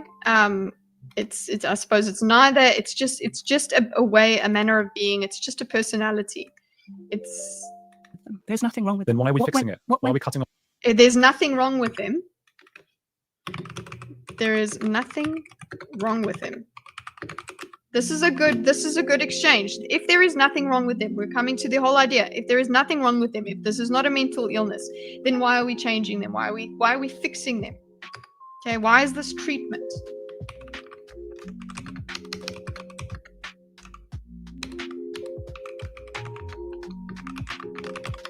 Why I suppose we always have to use the very emotive cutting off their genitals.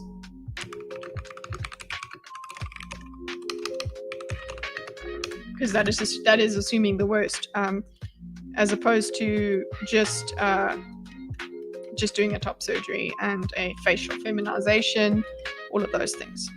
Okay, why are they fixing them then? Why cut off the genitals? And her answer is just, well, it's because it's what they want to do to be happy.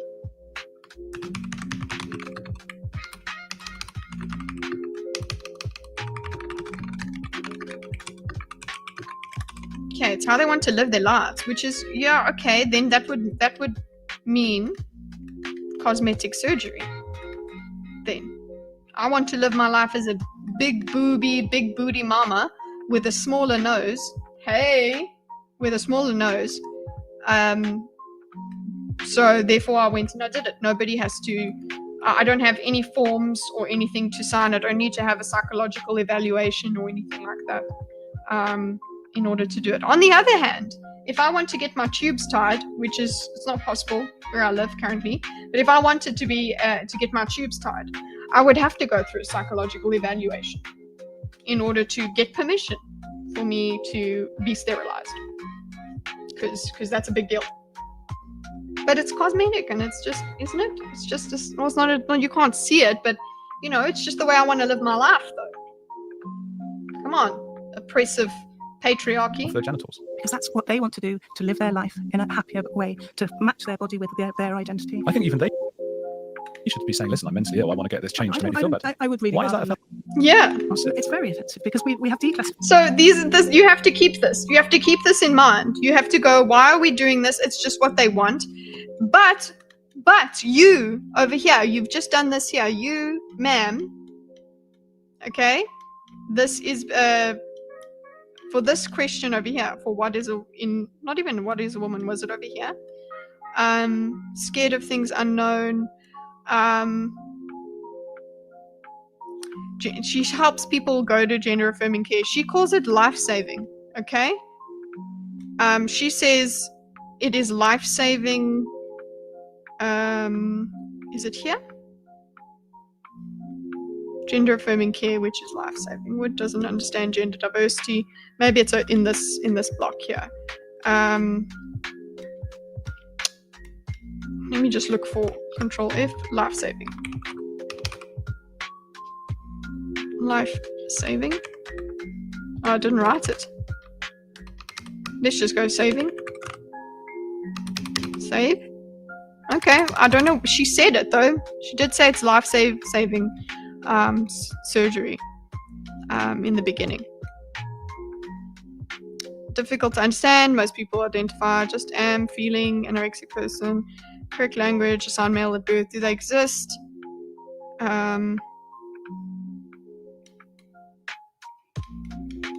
Right. Not a man in a dress. We want it to be the discussion of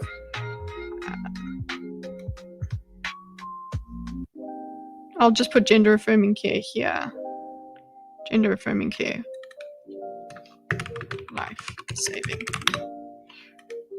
She did say it's here. Where is it? It was, I remember writing something about it because I remember thinking,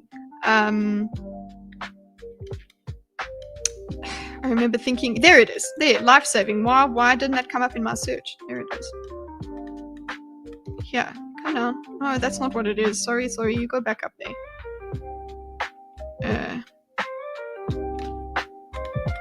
Here.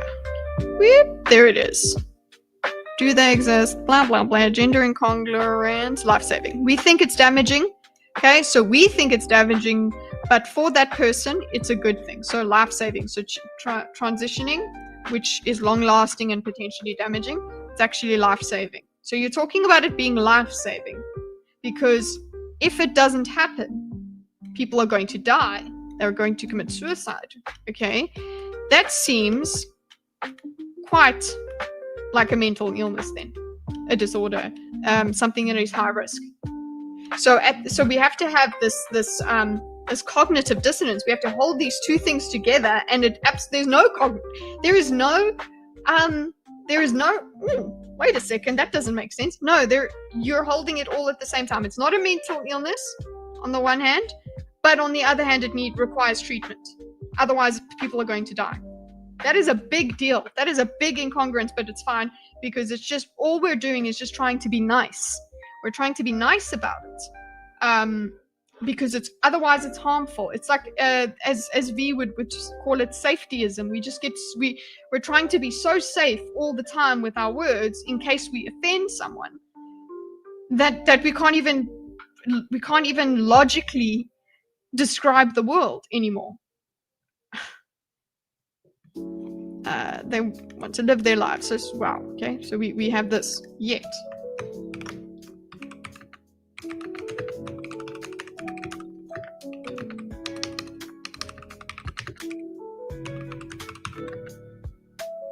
That I guess they don't want to call it a disorder, but the distress is real. I can map this. The idea goes, okay, step by step. Okay, in terms of it, it's like it goes. We have the idea of gender dysphoria. So you are unhappy. You are incongruent with your body. A lot of the time, when we talk about any kind of mental illness or mental distress, it's incongruence. You are not aligned, okay, with your situation and your mind, or your body and your mind. All of that, there is a lack of alignment. So gender dysphoria goes to, okay, we get distress. Okay, so if we just had the arrow. Sorry, I'm just trying to get these ideas out. I don't know why I'm apologizing all the time, because I don't know, if you guys didn't want this level of yapping, you wouldn't be here. So if it's getting annoying, I apologize to you. Come now, end. Do it that way. Okay, so it'll only do it. So gender dysphoria timeline. Logic. Okay, so we've got distress from incongruence with body. Okay, then instead, oopsie, then, okay, it's still not doing the main branch with an arrow.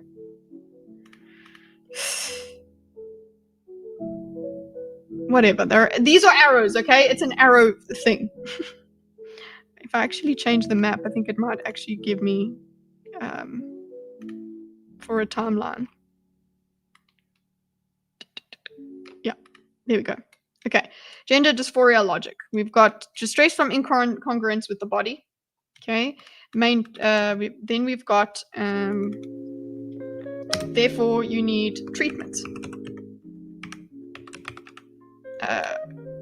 Distress would result in self-harm, in death. Treatment. Gender affirming care. Surgery. Okay. Okay. Here, that over here this is a disorder. But at the same time, this disorder thing over here then goes and gets a sub branch that goes into, if you call it a disorder, we're going to get more distress. There's just distress caused all over the place. I don't know where I was going with that. Anyway, let's go. We made a mistake. Would you call an anorexic person mentally ill? I don't think that's They offensive. do have mental I would illness. say to an anorexic person, Okay, so we're going back to the anorexia comparison. Point 2. Okay.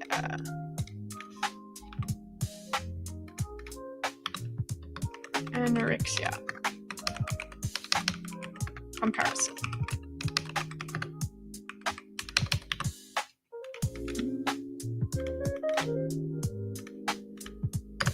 Okay, anorexic person is mentally ill.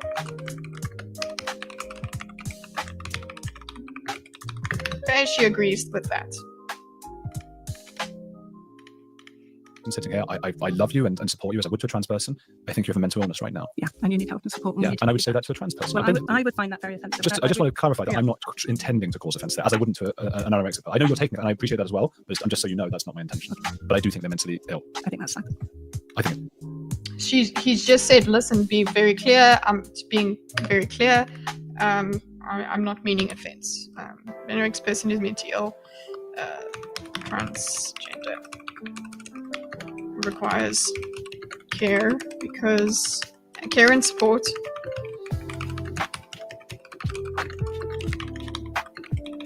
Offensive again, again, mentally ill. No offense is meant. Is meant, but it is very much taken. So sorry for you, Andrew. Your lip service has been rejected. sad. Well, they are sad. No, it affirms they're happy. I do agree with you on your point about mental illness because it is subjective and it's something that we've changed over the years. Mental illness seems to be doctors just deciding there's an incongruence between the society that we have and that person's ability to fit into it. So if we had Yeah, let's go. So mental illness, this is a great thing. Mental illness. Agree with the mental illness. Mental. Check my Twitch chat. If a woman wanted to transition to be a man, that's supposedly life-saving, but isn't actually destroying life when it comes to a woman removing her ability to become pregnant during transition. So a male to female, yeah. And also men as in males transitioning into females, they through hormones they become sterile mostly because their body's no longer doing the male thing. Yeah, you would be destroying life, but again, this is the kind of thing that's not considered. It would make sense logically that yes, you're destroying life. You are limiting that person's ability to procreate, have their own genes transferred forward.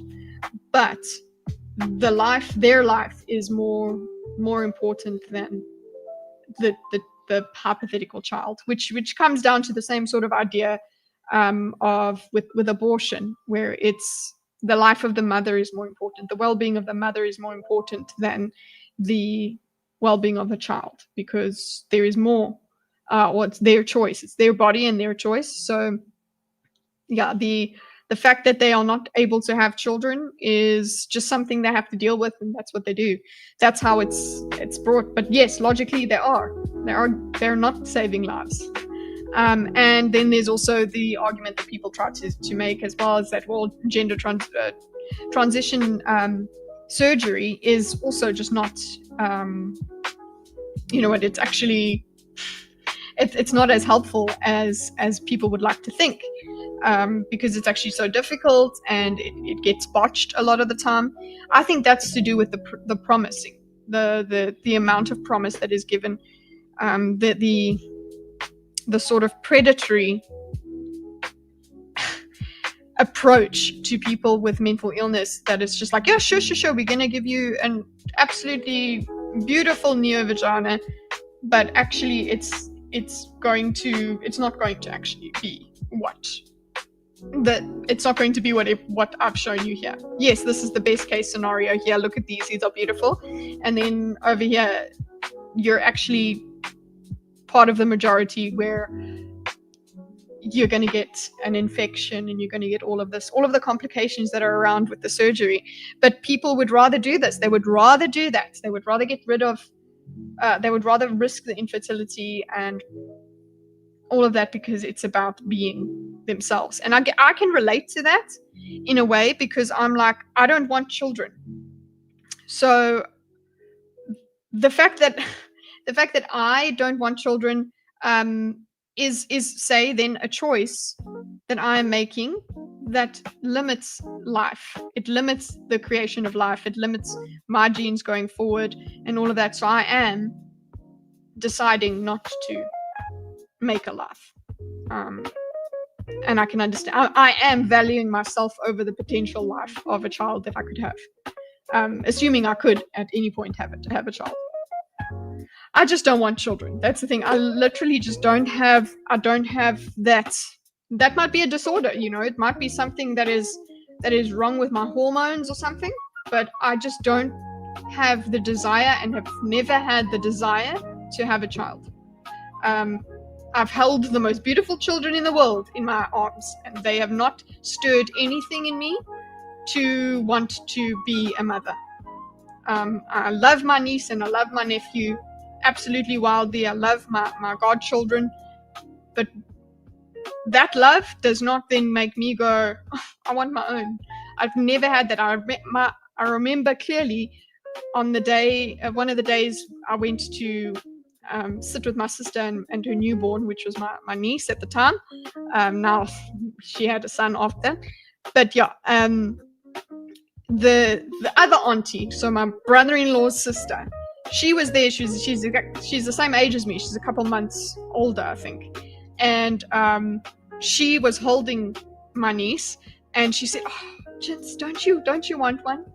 Doesn't this just make you want one?" And I'm like, no, I'm so sorry, it just doesn't. So I just don't have that. So I wonder if there's something just hormonal. It's just not working with me. I just, it's never been a thing. And I would be, quite crazed if I was forced to have children. But that would involve a whole lot of things. And before you ask, yes, my husband doesn't want children either. That would be very silly. If you do not sort that out before you get married, that's a big deal. Okay. Right. So I agree with your idea of mental illness. It's what doctors say. What doctors determine.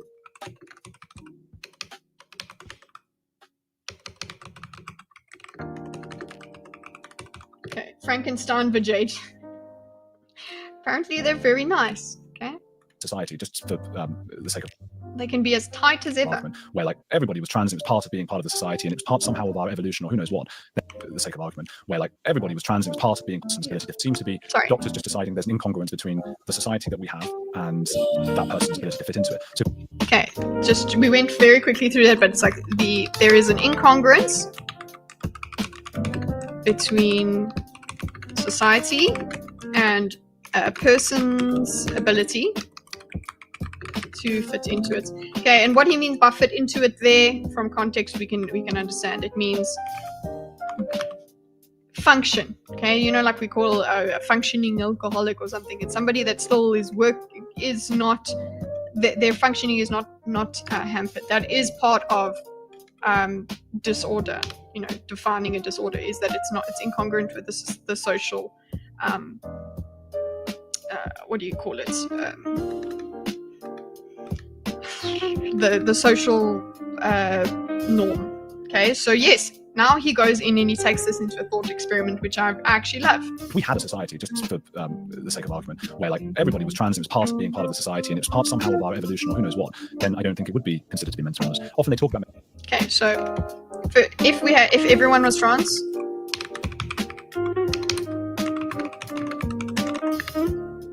If everyone was trans, then and it's somehow, so you did put that caveat in there that it has to somehow has to somehow involve our evolution, be part of our evolution, because then it's not terminating. So if everyone was trans, that would would probably terminate us. But if everyone was trans and say our sexual reproduction was I don't know, outsourced, okay, that's happening apparently in China. So yeah, technically we could all just be trans without and we could create eggs and create sperm regardless, you know. If it was somehow part of our evolution, that would be something else that's biological. But anyway, if everyone was trans and it somehow worked evolution, then it wouldn't be a disorder. But that's not the world we live in, and this is why people are like, oh, I'm a realist and I'm live in the real world, and lefties are crazy people living in another world. I can understand that that's what you're about, but a lot of them are there just because they think that way because they really just care about people. They're overly nice. They're not cynical yet. Mental illnesses, I think, in terms of, look, does it actually interfere with your ability to live a normal life? That's what I understand a lot of this to be. Like, you've got some sort of psychological issue, but it would only be a mental illness if it actually interferes with your ability to live a normal life. Mental illness is very. There's books on it, and if you look at Yes, there's many books on it. the contents. You know, you have stress, you have anxiety, you have depression, you have schizophrenia, you have. So how can trans not fit in with those? And how can it be depressive? How can it be insulting? How can that be offensive? It's not a mental illness, and being gay is not a mental illness. Being transgender is not. That's not gay. It's nothing to do with it. No, but we used to classify. Okay, so we're repeating here, and I'm there's nothing new here. She's just going, there's books on mental disorders, and again, we're just repeating the idea that it's terminating. The thought termination occurs. He goes, but why wouldn't that be a mental illness? Because it's not a mental illness. That is the answer. So I think I would just even say, she brings up books on mental illness. Illness mentions stress and depression, etc., and anxiety. Okay, so she just talks about that. Okay, he goes gender identity should be part of that. And why is it offensive? Why is it offensive? Okay, why wouldn't it be part of that? Yes, we're talking about the distress. We're talking about all of those things that happen, okay, to people. And again, we've had this huge upsurge in everybody's got a disorder, because now we've destigmatized disorders to the point where, oh, my autism, it's even in my outro song. We were spurgy as fuck. Okay, that's just how everybody is working. We've got ADHD experts all over TikTok. Everybody's got all different kinds of tics. Oh, remember, we've got the Tourette's people as well. There's people that just faked having Tourette's and stuff, because now it's okay. We've destigmatized up the wazoo. Now it's actually kind of lame if you're normal. Okay, should be part of that. Why is that offensive? Okay, so now she's now going into, she literally said, why isn't and why is that offensive? And she just goes, because it's not a mental illness.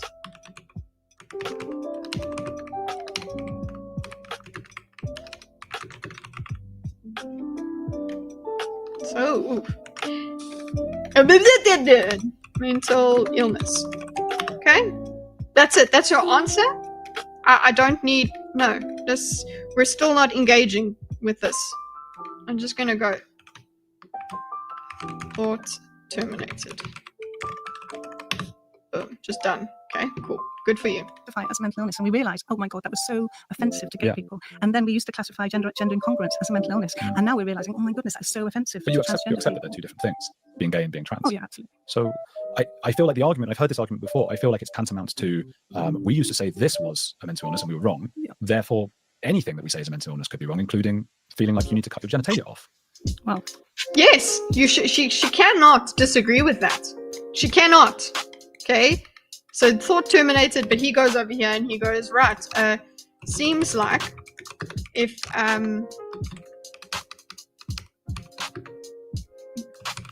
we're reasoning like this. Okay, We thought that was a mental illness, but we were wrong. It's not. Anything we think is a mental illness could be wrong.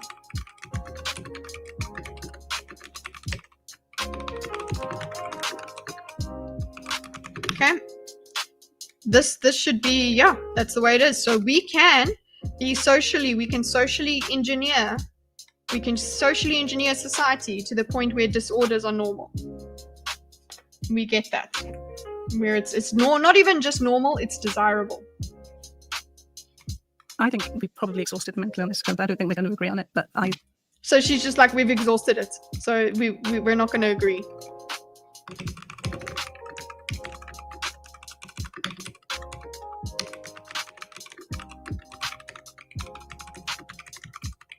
Okay, so definitely thought terminated there, because she's like, well, fine. But she should agree with this. She should very much agree with this and say, yes, science is an ongoing process. We are never sure about anything. We just need to keep following the evidence and all of this sort of stuff. But she's just like, no, well, it's offensive. We decided it was offensive, so that's that is exactly it.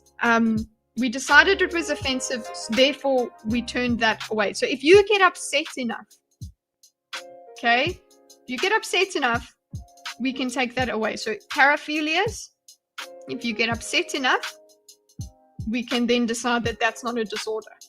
Okay, just think about paraphilias. Go and look them up, and then if you get enough people and you make a big enough stink about it, we could decide that that's not a disorder. No holes barred. It's fine. No holes. No holds barred. I find, and I apologize to trans people because it's not a mental illness. I apologise to trans people who think I intended to offend them. I don't think you intend. Yeah, some might. No, at least she agreed that he doesn't intend to. Some might. But that's not my intention. I'm just trying to be logical, and maybe I'm too straight in that sense. And look, I mean, I mentioned the soul before. It does feel. He is too straight. Sometimes I might argue with a religious person, and I can be quite, and I try not to, because I don't want to alienate half my audience who are religious, and I respect them very much. But and I respect those trans people as well, and I feel sorry for them. I think they're going through something very difficult. Let's call it that. Something very difficult they're going through. Is that fair to say? It doesn't have to be difficult. What? Ooh, wow. Okay, so we got another thing here.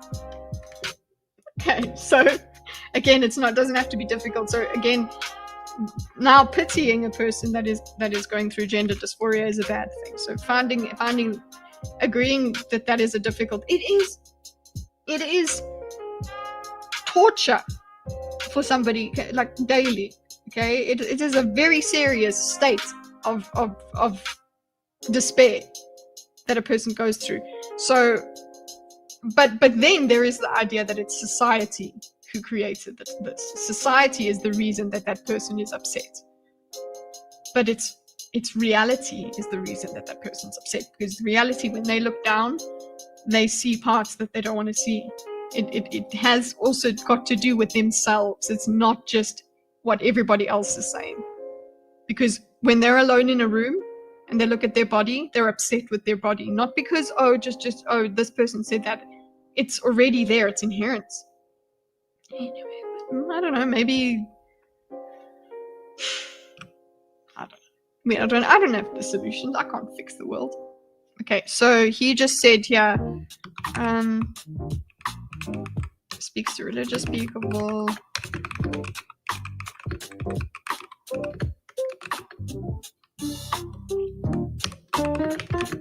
Can sometimes be. Know that it's fight week. Woo! You ready? You ready, Temba? Sometimes can sometimes be offensive. Sees transgender going through. Very difficult. Okay, cool. So it's very difficult. So she goes, no, well, it doesn't have to be. So it's society's fault that it's difficult. It doesn't have to be. So that also goes along the line of you don't need gender dysphoria anymore in order to be transgender. that makes it cutting off, that's difficult even if society accepted that. I mean, right? That's a big operation. But you're looking at it from the outside. You're looking at it from your position. I mean, fair to say. It doesn't have to be difficult. Well, That hang on, makes it. cutting off, that's difficult even if society accepted that. I mean, right? That's a big operation. But you're looking at it from the outside. You're looking at it from your position, from your perception. Sorry, it is still it's a major operation. I mean, even breast augmentation is pretty major. Look, they try and get you in and out because it's so routine these days, but yeah, you're going under. It's not something it's not removing a cyst, okay? You're not going to see that sort of stuff on Dr. Pimple Popper, okay? So it is a major surgery. Major surgery is difficult, even if society accepted it. Yeah, it's it's traumatic, you know, for your body. And yes, they would be very happy. I think they're very happy because finally they can look down. A lot of cases, they can finally look down and be happy about it. But then there's people that have been pushed into it a lot easier without enough mental health care. And then they look down and they're like, holy shit, I've done something very wrong. I'm never getting that back. That's it, they're gone. At least with boobs, I would at least say you could reconstruct, but getting rid of your penis, you're never getting that back. There is nothing left of that. It is You would think, and I would think, if I was doing that to me, it was a big operation. But we're missing the person who's saying, please, can you cut this off because this isn't right to me? Please, can you take the middle out and invert it and give me a vagina instead because that would suit my identity much better. But they don't. I mean, unfortunately, they don't get a vagina, do they? Oh, it's not a vagina. You keep rising, They Timber. have to just stretch it out for the rest of their lives. It was described by more often detransitioners. I know you might say they only make up a small number, but they do exist. And detransitioners tend to say they had all sorts of problems, all sorts of issues. It wasn't what they were promised. I think that's. Okay, so maybe surgery needs to catch up then. Basically, they're talking about whether it is a difficult thing to transition medically. We came across that view recently on Twitter, X, formerly known as Twitter, and I was not much gets me on there because. Hey, Horses United, good to see ya. Been a while. Yeah, you don't have to share the views or whatever. Actually, yeah, a lot of the time when we're examining debates, I'm not having exactly the same idea as one side or the other. I'm going to commentate on what I think of each side's arguments. That's what's fun. But, when they were mocking someone's vagina, I was like, how cruel do you want to be? So you were XX chromosomes and you were born with a beautiful vagina, whereas that person's vagina had to be made. And now you're mocking it, saying, oh, your vagina is not as nice as my vagina. And I just thought, it's just the cruelest thing I read. I was really, really shocked at that view. Okay, so she doesn't want they go into cruelty about transitioning isn't acceptable. Agreed. So he agrees in that as well.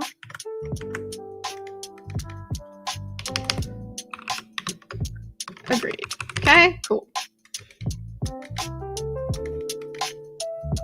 Okay, whatever. I think it is kind of like there's nothing that really goes on from that point. This is why they diverge. I think, we talk about beautiful bodies. We all want to be beautiful. We all want to have the most amazing body, and some bodies just aren't as beautiful as some other bodies. But to actually point that out, mock it, make fun of it, I just thought that was the cruelest thing I saw. Well, you won't find me doing that, but I understand what you're saying. But okay, so for you, would you say that a trans woman is a woman? Well, absolutely. Okay, so now we're going to the major question. And this is now more ontological shenanigans are ensuing, everybody. Okay? Just I'm going to fold all and we go to here. Okay? Are trans women actually women? Because of, and I call this ontological shenanigans, it's a callback to something we've had. Because we're trying to the semantics that is at play here, the 1984, the newspeak, all of this sort of stuff. It is very much, you can't use a certain word describing things. You can't. You have to make a trans woman into a woman. You cannot call a trans woman just a trans woman, which I don't think that's very congruent anyway. until there is a big beam that somebody can walk into that just goes pew, and then you change, your body just changes. Or there's surgeries that change absolutely everything, that your body is literally your chromosomes, down to your chromosomes, you're changed. Okay. Even then, wait a second. Even then, it wouldn't be the same. There would still be this idea that you were something else once, and you've changed from it. And there is something in that. You have lived in a certain body that a woman would not be able to, has not lived in yet. A woman has not lived in a male body. Okay, that's a female has not lived in a male body. So you're something else, but that doesn't mean you're less. It's just that you're something else. And it seems like to me, when it comes to when it comes to what I've seen of Blair White, she really embraces the fact that she is just something special. She is transgender. She is a trans woman. And that doesn't make her a woman, as in like a cisgendered woman. Yes, she can live as a woman in society, but she is also something different. She's had completely different experiences to women. She now has more shared experiences now because she lives in society as a woman. But I will not share any of her transition. Like, I don't share any of that experience. So what is wrong with her being something else and something special? And I guess one of the things that does seem to happen online is trans women do say, oh, the reason that you hate trans people is because they're going to come for your husbands and they're whatever. So then they do try and actually step outside and say, well, I'm actually better than a woman. So there's all of this conflict. So it's like now we used to have male and female, the battle of the sexes. Now we have, everybody is now battling the neo-sexes, I suppose. They're battling the transsexual person on the other side there. Anyway, so maybe separating us into those things does make a problem, as we were told earlier. But yeah, it seems like this whole wishy-washy language thing is silly. It's just silly, okay? Trans woman or woman? No, trans woman or trans woman, woman or woman. That's what I think. I think it's a different identity. And I would probably want to know, if I was on the dating scene, I would definitely want to know, even if you're passing, I would like you to tell me that you're a trans man. Then I'll make the decision. Trans is an adjective. So they are a woman. You can be a tall woman, you can be a big woman, you can be a happy woman, you can be a trans woman. Trans is just an adjective for woman. If you're okay, so trans is an adjective for woman, but you must give but they are women. Okay, so that's the question. Trans, yes. So she says yes. Trans is just an adjective for a woman. Okay. It's like being a tall woman, a short woman, a brunette, or something like that. So it's just an adjective. Okay? That is the way that you are supposed to view this. This is the world that is that she is advocating for. This is what you should have. Okay? Let's do the border. There. Okay, that's it. It's just an adjective, and we just need to. But there are there are differences between. This is why the whole thing happens, where people go to these wokey sort of wokey sort of protests and things, and they ask women that are very much women. They go and they say, oh, congratulations on your transition. And then they get upset about it. It's like, why? Husband were to get the change, would it make much difference? Would you be happy? Well, an adjective. So they are a woman. You can be a tall woman, you can be a big woman, you can be a happy woman, you can be a trans woman. Trans is just an adjective for woman. If your husband were to get the change, would it make much difference? Would you be happy? Well, okay, so if your husband did the change,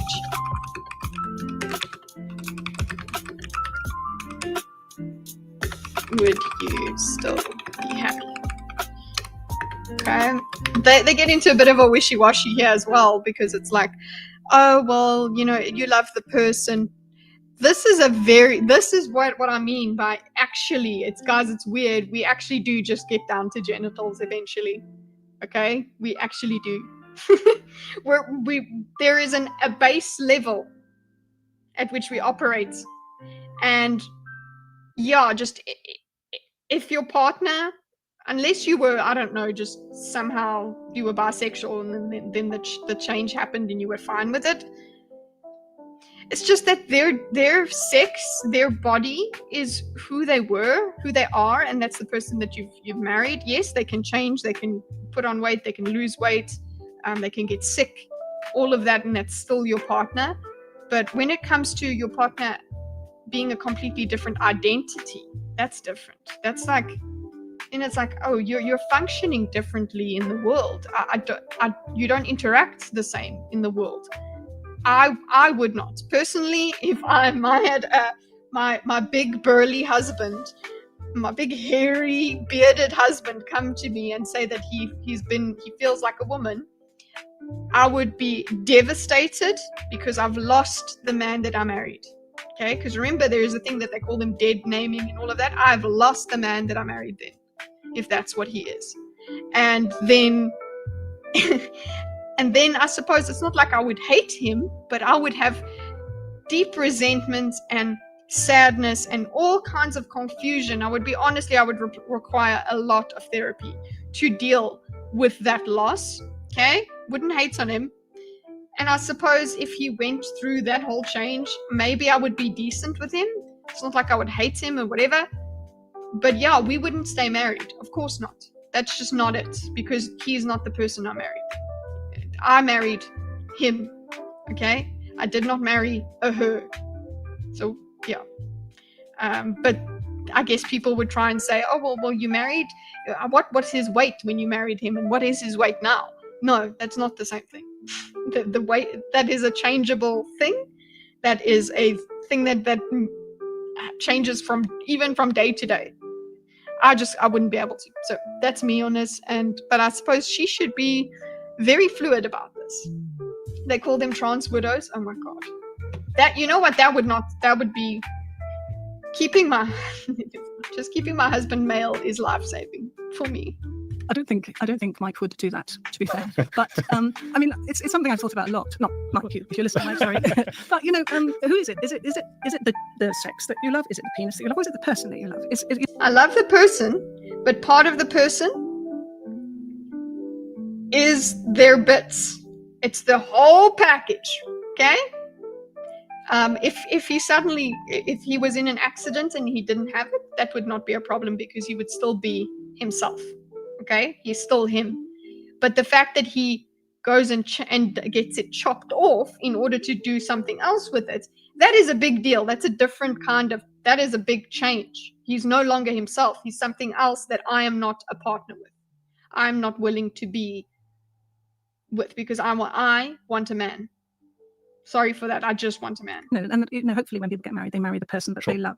And obviously some relationships go through difficulties when someone says, actually, I've been lying for a little bit of my life and you thought I was a man, and actually I've been hiding it for a very long time and I'm a woman. And that's obviously there's difficulties to be had there. It's not going to be easy. But I'm hoping you love definitely difficult. Whoa. that person. Sure. That's who you married. But then there's Okay, so you hope you love that person. Yeah, I would love that person. I wouldn't let go of that person, but at the same time, I'm losing my husband. The doctor is married and has children. Q. It is a term, yeah. Trans widow is a term, yeah. There's people that they. I think it's a good term. It's not. I don't think it's offensive, because the whole idea is you that person, when somebody transitions, that previous person they were dies. That they never existed. It's very difficult for somebody to think about that person. That's what's called dead naming and all of that. It's very, very, very tough. So yeah, that would absolutely make me a widow of sorts. Hey Cyber, ring you. How you doing? How's the weather? I'm coming to SA. South Africa is what I mean by SA there, you shits. Yeah, in January. Right, so if your husband were to change, would you still be happy? Be difficult. Hope that you love the person, not the okay. Bro, it's 37. Holy balls. Oh, that's nice. In Dubai terms. Yeah, it's actually colder here. For once, winter is winter. The winter, it's what we got to 28 today. Let's see what. No, it's 20. It's 20. It was 20. It's 25 now, where I'm at. Yeah, but our high was 28 today. Bring some ice. Yeah, because it'll totally last. Okay, it would love to be difficult. It would be difficult. Cool. What do we do? And I'm sure you probably agree that you're weighing that up against 300,000 years of evolution, men and women being attracted to one another, the sex men and the sex women being attracted to one another, apart from gay people. Well, I mean, I kind of think it's more of a spectrum. Do you know, sometimes She just wants everybody to just. She just wants free love. Everybody, sex all over the place. That's not 28 degrees Celsius. Omega. We're using Celsius over here. Any degree over 22 is a war crime, in my opinion. 22, yeah, I guess that's where I keep the aircon. Oh no, there's gonna be no aircon when we go. No, that's the thing. South Africa doesn't have air conditioning as obviously Dubai does, because you will die without air conditioning in Dubai. So people have fans in South Africa, and I used to work with a fan. It would be okay. I would have a fan and I would be fine, and we would sleep with the fan on, and that's it. But I am now spoiled. I am now a Dubai baby, and I'm like, what? You're just blowing hot air at me? What is this? I don't understand Celsius, only TARD units. 87 says Q. Thanks for the conversion. Okay, anyway, good to see you, Sabaringu. It definitely would. Saber doesn't get upset me by having distracted me. Okay, so it would be difficult, but you had he goes into, well, it would be denying many evolution.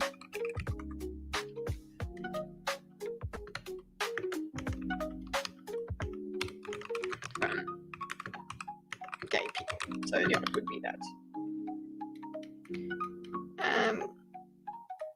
And now she's just like, no, you know what? Again, guys, this evolution, all of this kind of thing, with the fact that a male is attracted to a female, the fact that something turns somebody on, that whole thing it's not evolution. It's not about evolution. It's arbitrary again. I wonder if we hadn't been at school, if we hadn't been, say it wasn't like you're either homosexual or heterosexual. What if you were just given the freedom as a youngster when growing up, just to say, don't put yourself in a box, just explore? Yeah. Then would there be a lot more people who had a go with a woman or and whichever way around it is? But actually, because you weren't properly gay, that was that side, wasn't it? So it's just okay. So if we had no societal expectations, wouldn't we? The thing is, we did. That's actually what happened with evolution. Because if we didn't, okay, so if we tended towards the right, if we tended towards the homosexuality, we would not have reproduced anymore. I suppose what you're talking about is everybody should just be bisexual. Everybody should just swing all the way, and then at least enough people, which I think is what happened in ancient times anyway. People had sex all over the place, but they did do their duty by having heterosexual sex and made babies. So yeah, it could be that, I suppose. But you know what? If you don't want to be bisexual, you don't have to be. Maybe that actually, maybe you don't like that. Maybe even the idea just grosses you out, and that's not a social thing. It's just that you just don't like it. The same way I don't want children, I don't want it. That's it. But okay, as long as you're not telling me that I have to be a certain way, then I'm fine.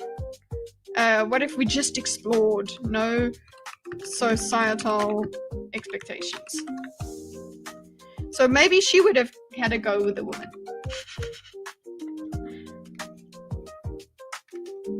More people would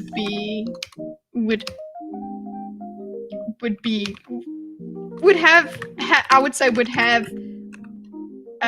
homosexual experiences.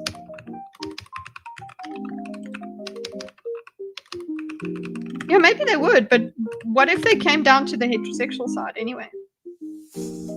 She probably has had a go, yeah. I suppose that would be the world where somebody, I remember seeing it, and the first time I saw it was at university, was a poster that said, "Oh, when are you telling your parents you're straight?"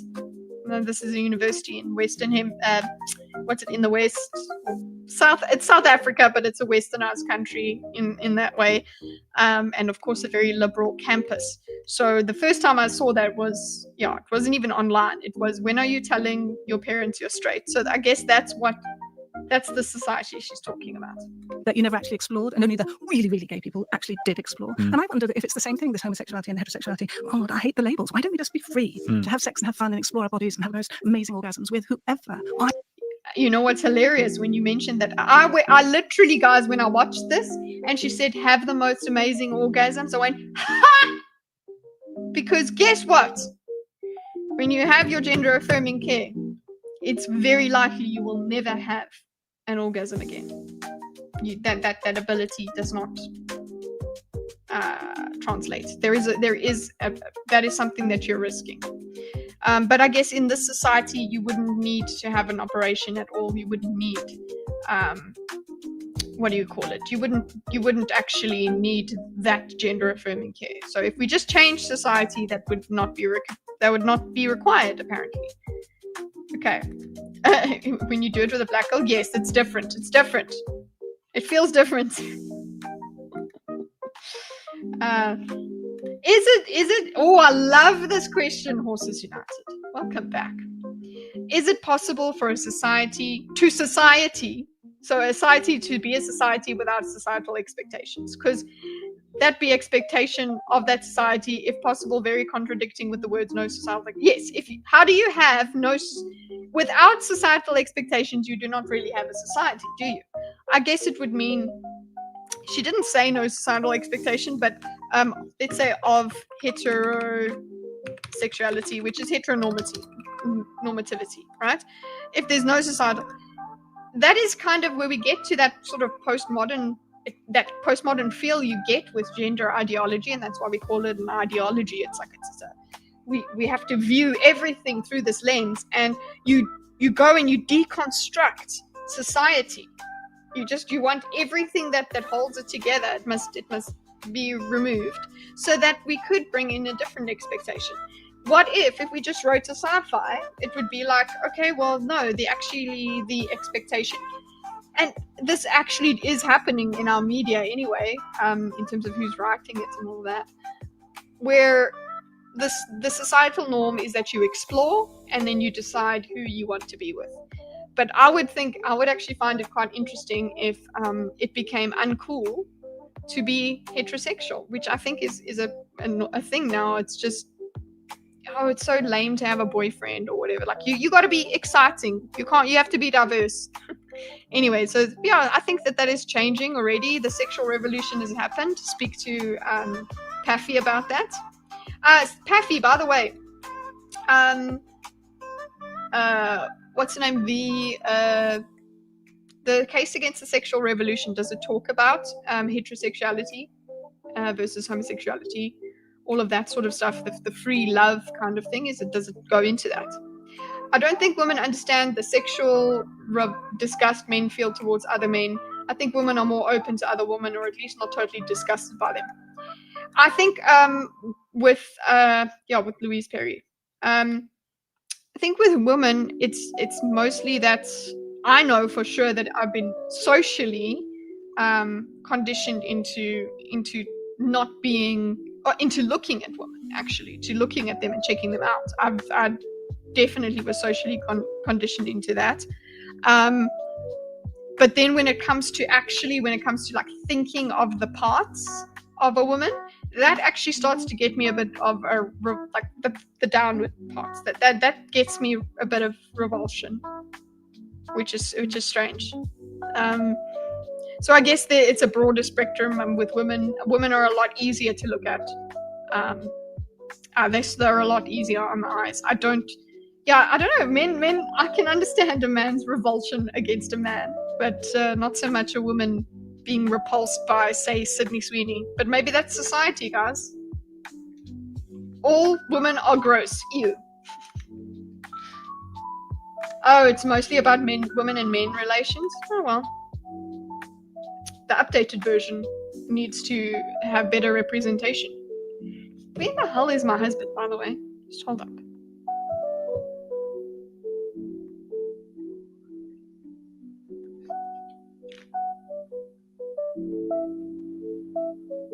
Okay.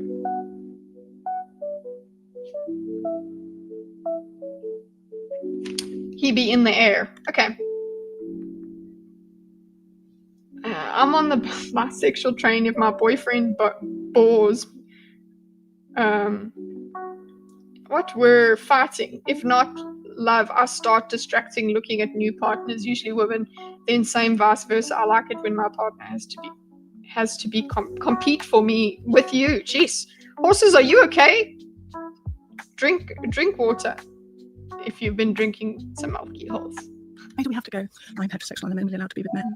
Don't like it. It's an interesting thought, and I've had that before. I've wondered, like, what if I were brought up on an island of only men, and I didn't even know that there was such a thing as a woman? What might have happened, and how might it have changed me, and all those things? It's called prison. Go to prison.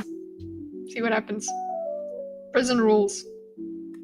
You do get people who seem to be more interested in sort of experimenting a little bit one way or another, and some people are like, oh gosh, no, and how much of that is societal. But I guess the difference here, we're talking about people's sexual preferences, which, each their own, and you don't need to prove it because they're doing it. The act of doing it is evidence that they are honest about their attractions, unless they were hiding that for some odd reason. There are many heterosexual men who hide it. We had the Elton John and George Michael thing. So of course that's the case. But if somebody says, a bunch of people, and it's not an insignificant number, start saying, listen, I'm a bloke and I'm attracted to men, with no reason to, well, they're not lying to us, that's who they're attracted to, but, whatever.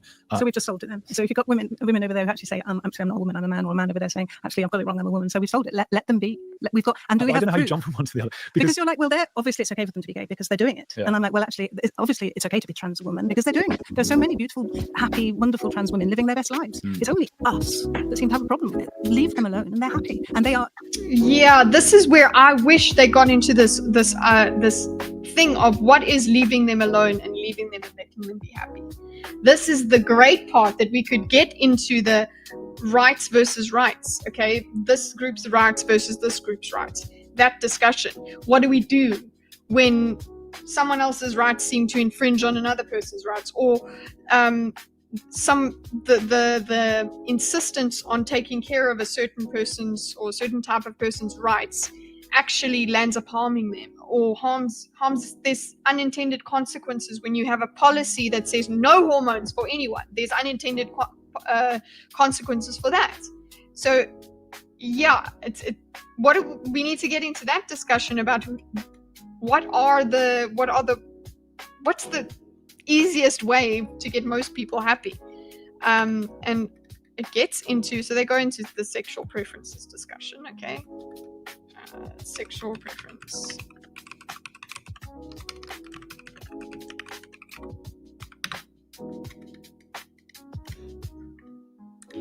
Okay.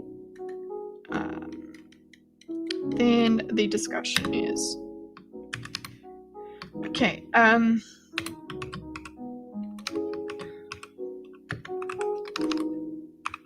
we let, why not let trans people be trans? Okay, so we did. When she says we let people be gay, she's talking about Western sensibilities, obviously. Okay. Why not let trans people be trans as a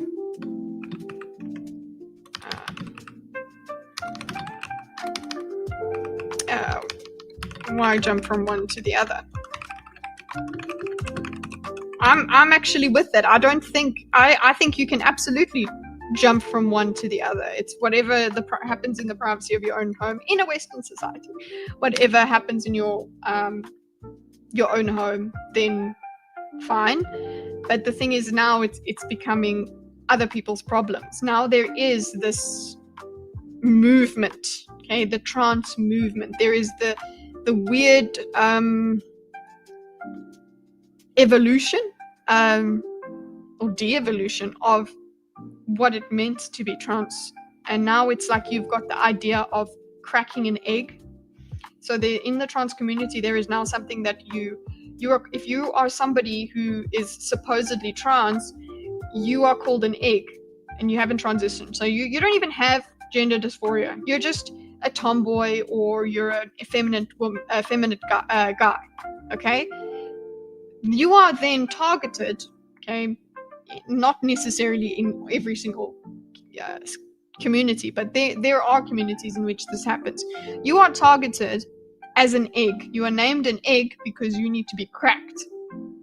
Being cracked would be being convinced that you are a trans person. So you join the gender identity crowd, and then you become a trans person, and you start taking hormones, and you do all of this.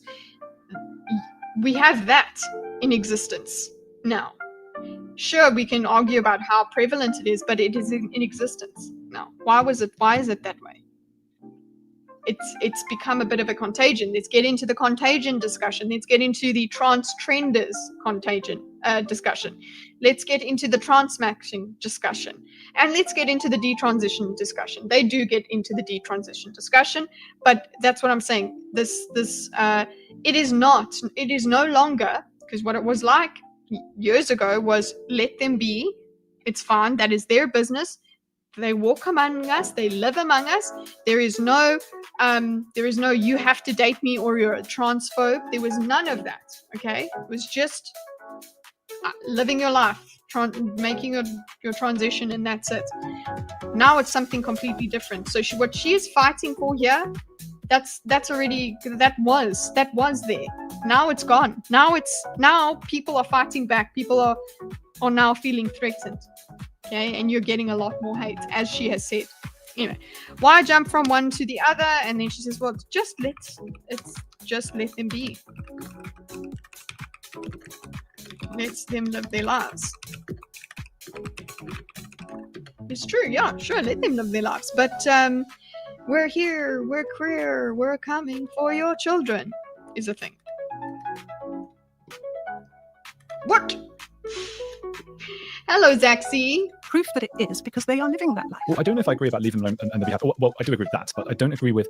I mean, you've said yourself. I mean, the way things are going for trans people at the moment is not good. People are not fans of trans people. I mean, many people are, and should be, and all those things. But they get a lot of abuse now and are really marginalised in a way that I think 15 years ago they weren't as much. Yeah. And I think many graphs I've seen point towards that. Yeah. And I think what it is that people are fed up of being told to believe black is white, and that it's as simple as that. I think as soon as trans people started, and it's only a few trans people really, I think many do just want to be left alone, but started saying, if I believe I'm a woman, I'm talking about men in general in this case, I literally am one, that will not fly. And so when you said earlier you wish they had sort of come along at the same time as the gay people who came out, it wouldn't have, I mean, a lot of gay people would not have liked that. And an inordinate number of guests on my show have been gay, or are gay, because I think those are often the most outspoken about it, because they're saying, I do want to just be left alone, I do just want to go and do my thing without telling people black is white. And I think that's what's led to a decrease in support of trans at the moment. Okay, so he does talk about that is the main point that I was making there, is that there is a lack of support because of this active, pervasive, you will as V would say, is like date me, you bigot, you know, like date the trans person, you bigot, you are a bigot if you don't.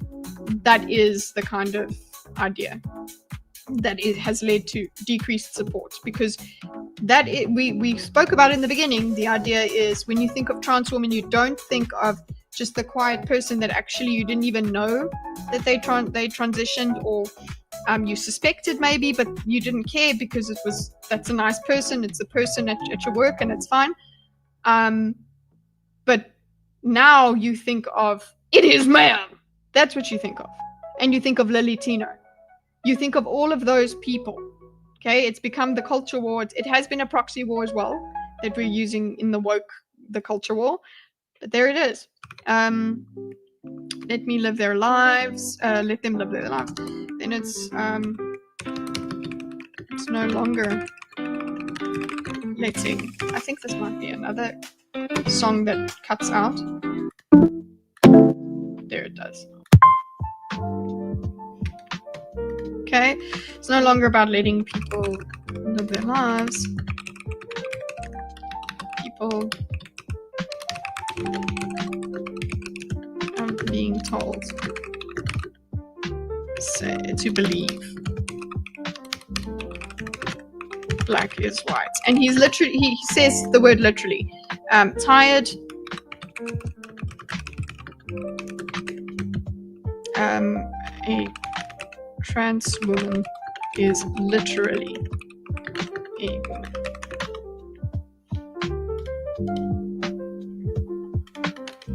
All right. Cool. Sure. It's Or trans as a phenomenon. well, it's an adjective, so it's So they're literally a woman, therefore lack of support. Declining support in for people, which is sad. Okay, it's sad.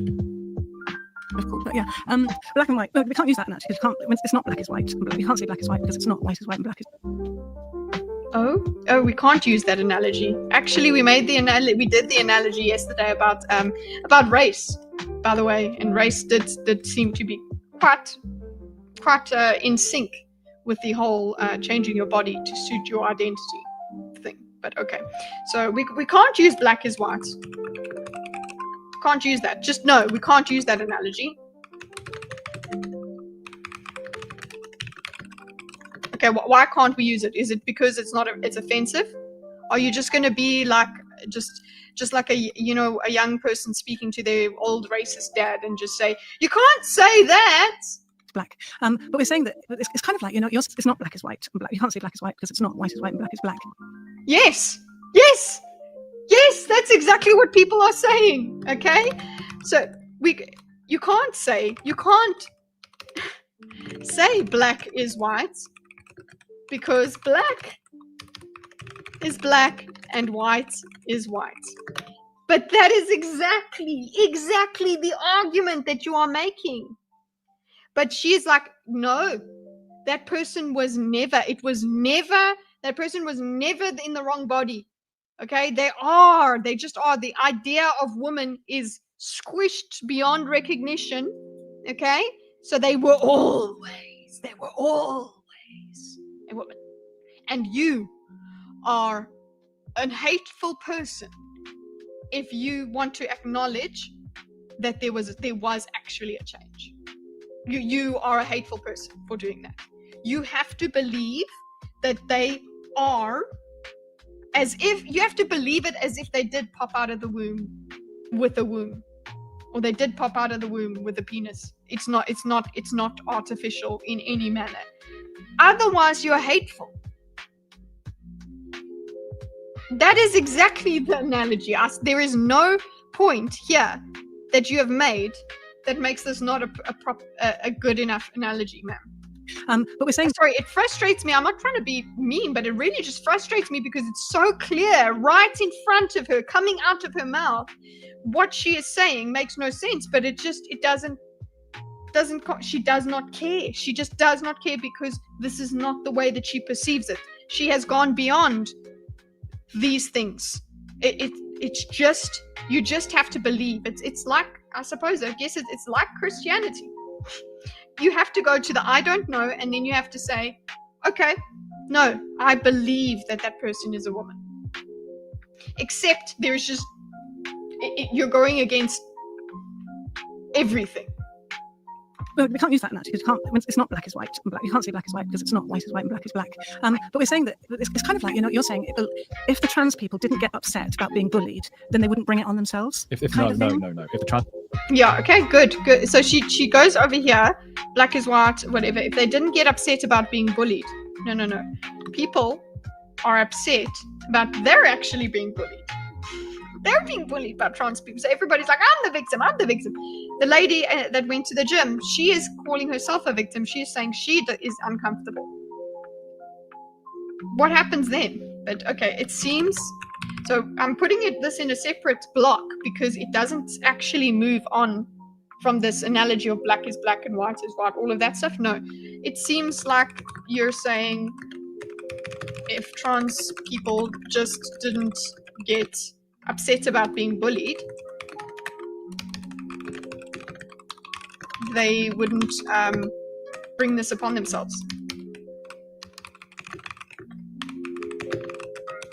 So if you just stop telling people what to do, okay, you know, to praise the neo vagina or whatever it is, if you just stop telling people to do that, then that's not the same thing as bullying. Okay, letting be is a passive thing. There's activism. Okay, that is being pervasive, that is getting in the way, that is labeling people as bad people if they are not on board with everything.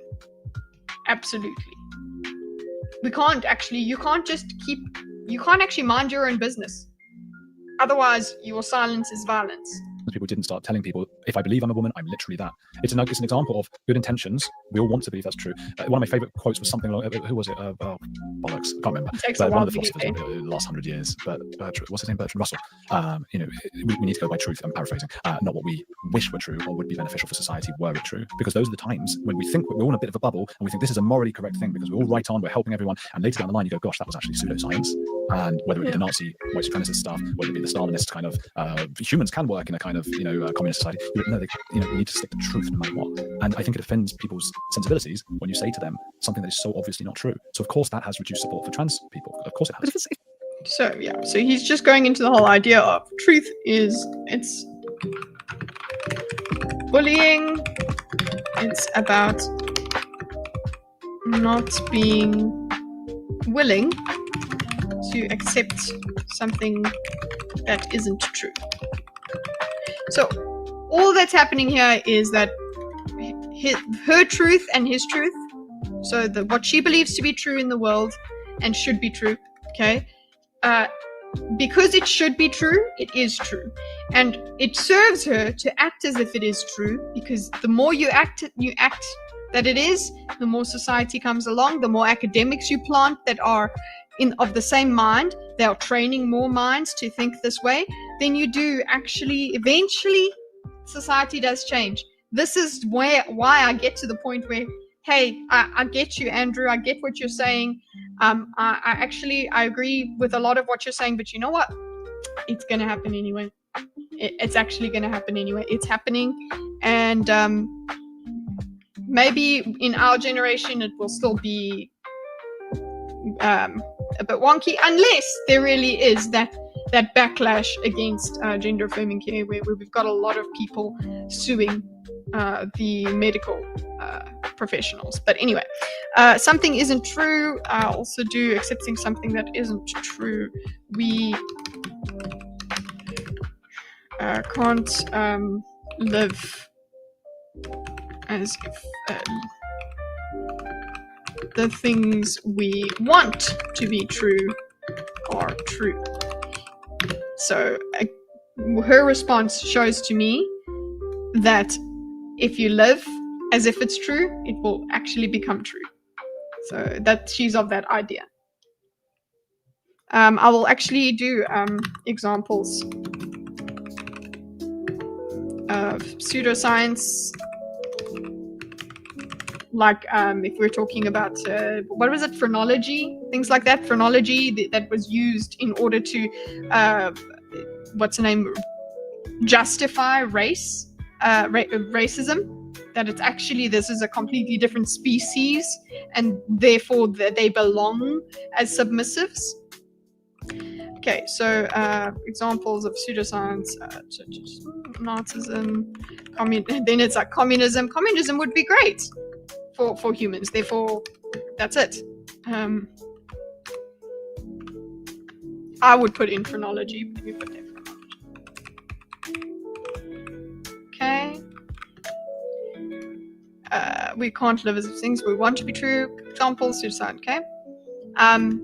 I think we would actually, the way humans go is that we usually we will just go as far until we destroy things and then we'll dial it back. It's so absolutely not true. But that means basically we're saying you can't be born a man, but actually See that she does this? Born a man. You can't be born a man. That was never a thing. That was not the way things were before the ideology. Nobody did this. Okay? Just this subtle thing of doing this when you speak is you perpetuating this truth that you want, right? So just those subtle things, if everybody starts acting, if enough people start acting towards that, it will change. And that's why I'm thinking it's inevitable. But there are huge swaths of the world, okay, that are not on board with that. So it's going to be quite difficult for you to change them.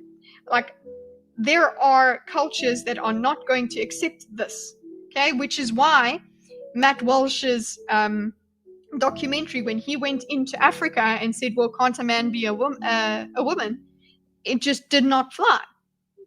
Because that's just not permissible and not possible in the scope of things. And you might go, oh, well, it's because of technology. No, I live in one of the most advanced places, and that is not something that is true. You are not assigned your sex. You are born a sex. Okay? Anyway, TLDR, reactionaries exist. Okay, so anyway, so she goes. It's so absolutely not true. But that means basically we're saying you can't be born a man. If it's not true, saying you can't be born a man, then what? But actually be a woman. No, of course not. And actually be a woman. Yes, that's exactly what he is saying. Because of the word actually. You see this word actually? Okay? Actually. Okay? You can live as a woman. You can present as a woman. You can behave as a woman. You can be perceived as a woman. You can pass as a woman. You can be congruent in yourself as a woman. Like Blair. I cannot say he. He does it here. Andrew does it. He calls Blair a he, and it just doesn't work in my brain. It just does not work because she as a unit just functions as a she. Okay, and yes, it's impolite if somebody wants you to refer to them by a certain pronoun. Just do it. It's fine, and just try your best. But when it comes to Blair, I would have to try consciously to think of her as a he, and it just does not work.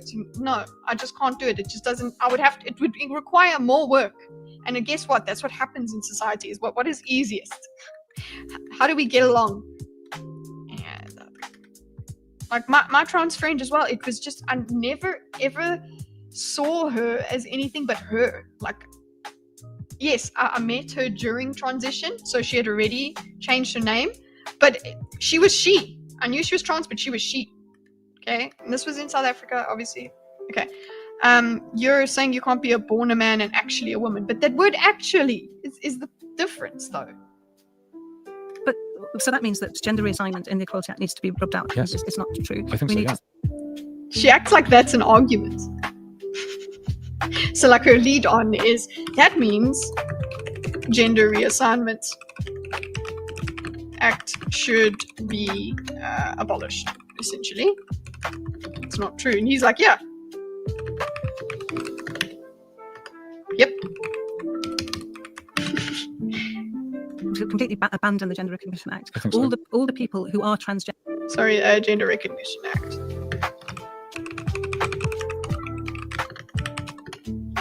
Yes, because he is saying that the way that we have approached it, okay, those acts and things like that, they are actually harmful. That's what he's deciding.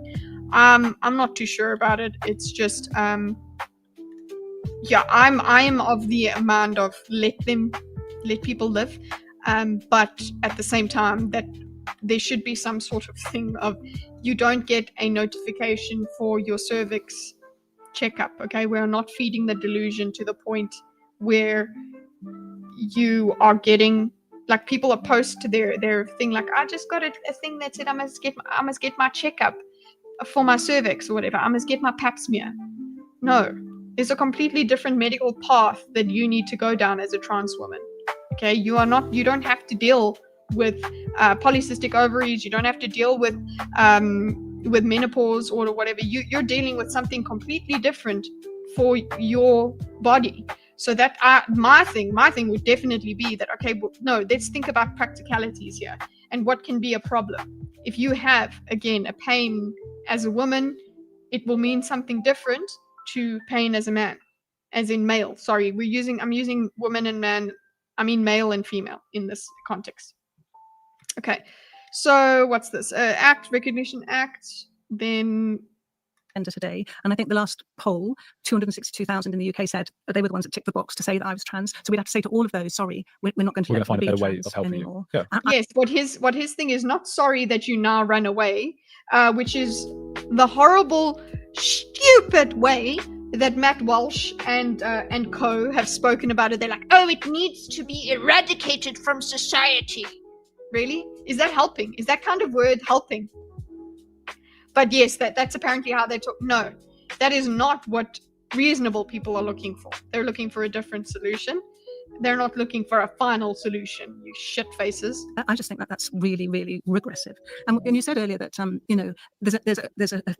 most people would feel this way, and most people would say, or most gay people would say, no, we don't like it. And most people, it's not. It's a few very loud people who have, in the last decade, said, I don't understand this. I'm scared of it, and I'm going to make a big noise about it. And there's a lot of trans people who are suffering, but the majority of the population are like, why can't we just let people be? So you don't think trans support's gone down dramatically the last few years? I think the nasty trans voice, anti-trans voices have got very loud, and of course they will have swayed some people. I think the majority of civilized human beings will say, I don't get it, why don't we just let people be? Is mine Who a are nasty we anti-trans voice? judging? Well, I did listen to some.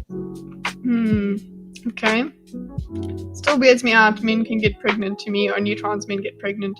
Cis men never know pregnancy. Trans men don't. Yeah, I guess trans men can get pregnant. Yes. Sorry, I was like, what are you saying there? Yeah, again, I thought you might have been doing the mistake of what is a trans man versus what is a. People think that trans man means a man that is changing into a woman sometimes. But yeah, it is a big thing. It doesn't make you a different sex, but it's a social thing. Yeah, the social change seems to be the treatment. That is the thing that is important. The perception, the moving through society as a woman. Reassignment Act should be abolished. Gender Recognition Act. It's not true. Yep. But then she goes, well, people aren't supportive of it in the UK. Yes, in the UK. In support of it.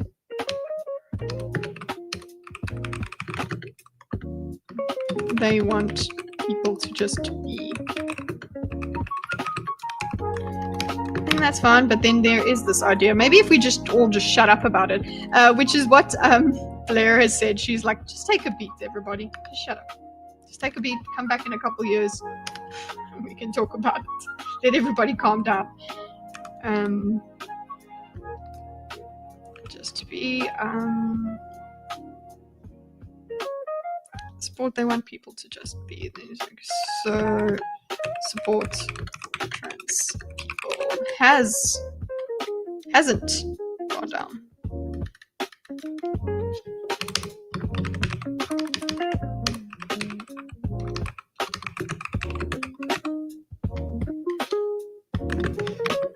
No, it has.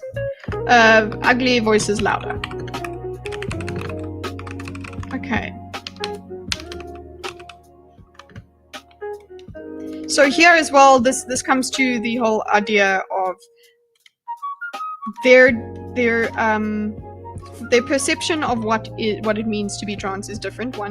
One sees it as a mental illness, other one sees it as an identity, and it's fine, and there's nothing wrong with it. But at the same time, it is life-saving care, so think about that as well. They just have different ideas of how it should be handled. So he has an idea that he doesn't want it to be so pervasive and so forceful. And she's like, well, actually, it's not forceful. It's fine. It's just letting people be. Your podcast before I came on, and I'm like, well, he's got some views I probably disagree with. So that's different to being a nasty anti-trans person. I think so, absolutely. But I think I'm a nice, ordinary person. And but you're one. You're only one, and I'm only one. We're talking about the whole population here. And again, we cannot leave out the trans people. It's like we're debating them without going, hello, would you like to come and join us at the table? Come hear it from you. I think it's a little bit like the anorexic issue. I think Okay, we are going to stop there, guys. I know I haven't done very much this at this time. I thought I would be faster, but I think I've been slower today. We stopped at 20 at like we did like 20 minutes yesterday, and we've only done like a few more minutes today. I do want to continue with this because I want to get the full picture, and then actually I suppose I don't have to record a summary. I would just take clips of all the things that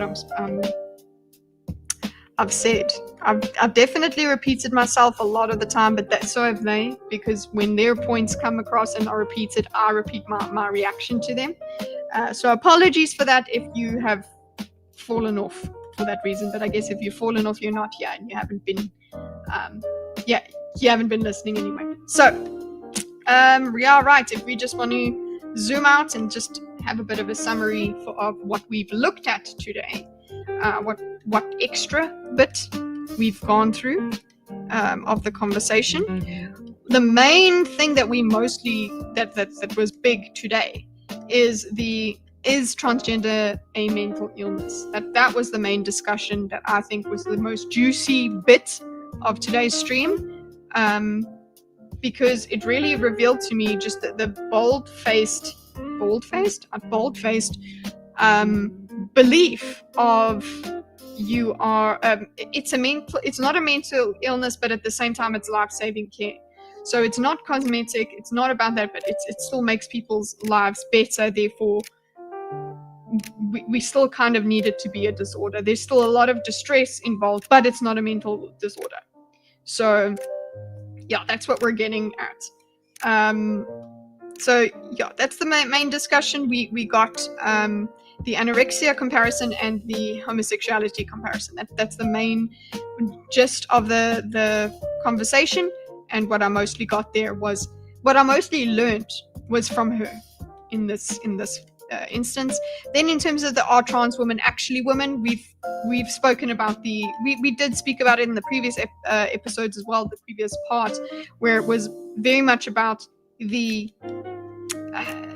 semantics. Okay, the fact that you really cannot, you must have this actually must be true. Trans women and trans men are not just a different kind of person.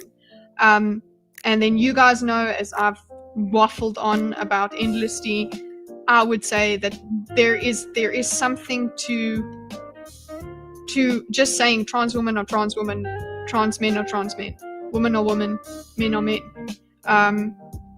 It would be interesting if we could just develop an extra part of society. But then again, you don't even need those terms when you are out in the world in your everyday life. You don't actually.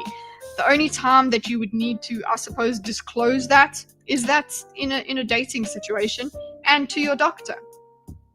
And again, from this whole mental illness thing as well, we didn't get, unfortunately, we did not get into the discussions about the people that are just self-identifying, that don't seem to have gender dysphoria. We're not talking about the orthogonophilic people. We're not doing any of that stuff, because that is the unintended consequence that has come about.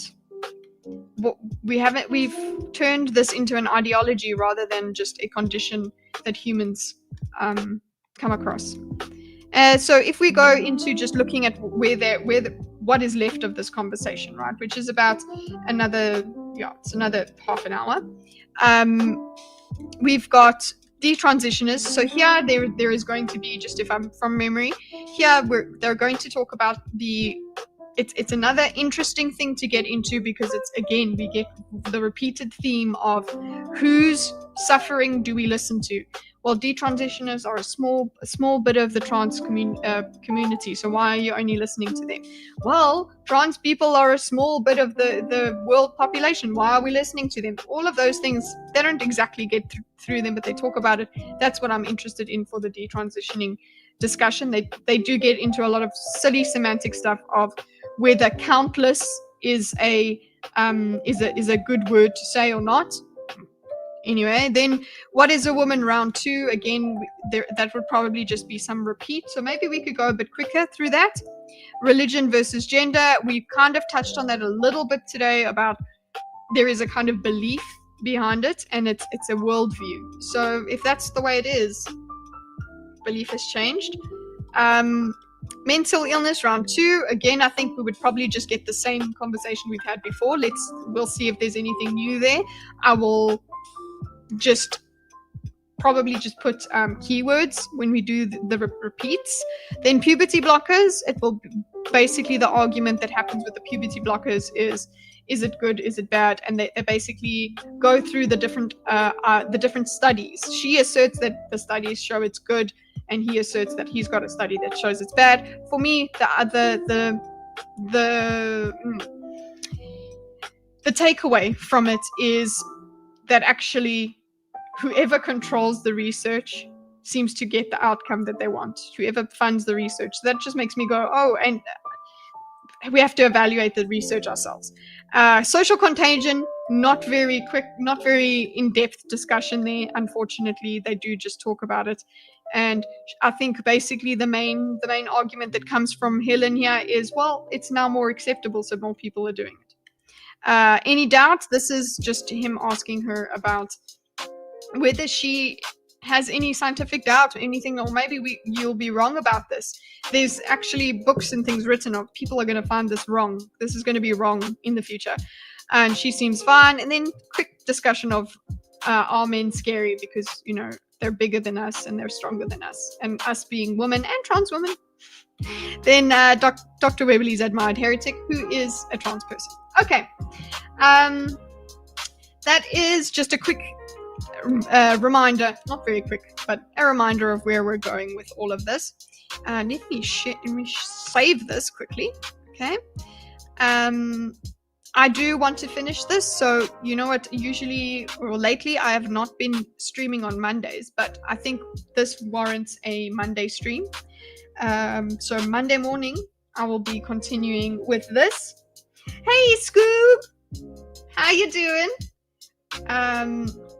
Yeah, so Monday morning I'll be continuing with this, or Monday afternoon this time. Basically a Monday stream. Just look out for that notification, look out for the schedule. Before that, okay, what we'll be doing for the rest of this week, which is just a day. But yeah, we've got Thinkers tomorrow night, which tonight, sorry, for you guys in America, it's tonight, Thanksgiving. We've got Thanksgiving. Get it? Yeah, everybody that can make it will be there. So we won't have BMO. I don't think we'll have Dorcas. I've invited some other people to see if they can come. But yeah, we're just gonna hang out. We're gonna have some fun. We're gonna watch some turkey videos and things like that. Yeah, it's just gonna be a little bit of a Thanksgiving celebration.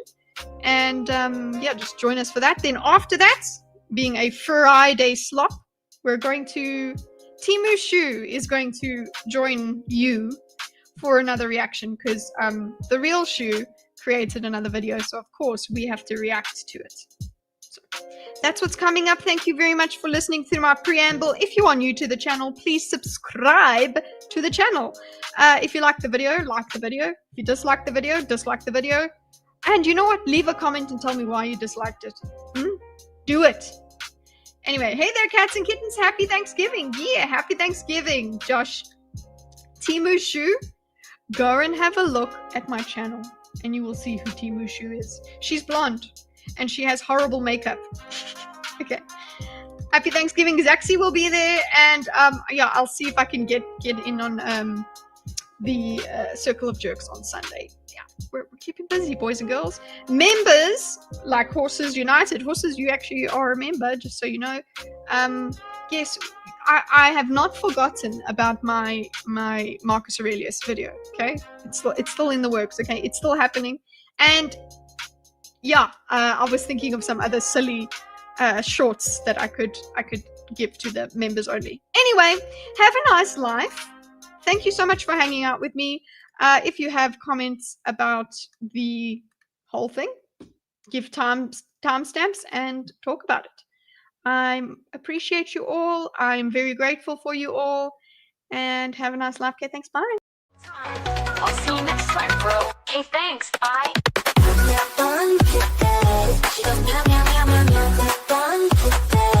We're squirky as fuck. Daisy's a menace, but we were having fun the whole time. I'll see you next time, bro. Okay, thanks. Bye.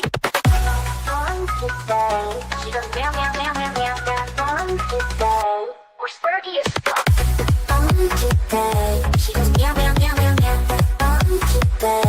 We're squirky as fuck. Daisy's a menace, but we were having fun the whole time. I'll see you next time, bro. Okay, thanks. Bye.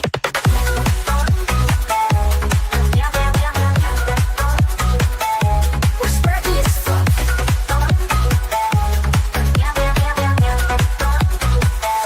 We're squirky as fuck.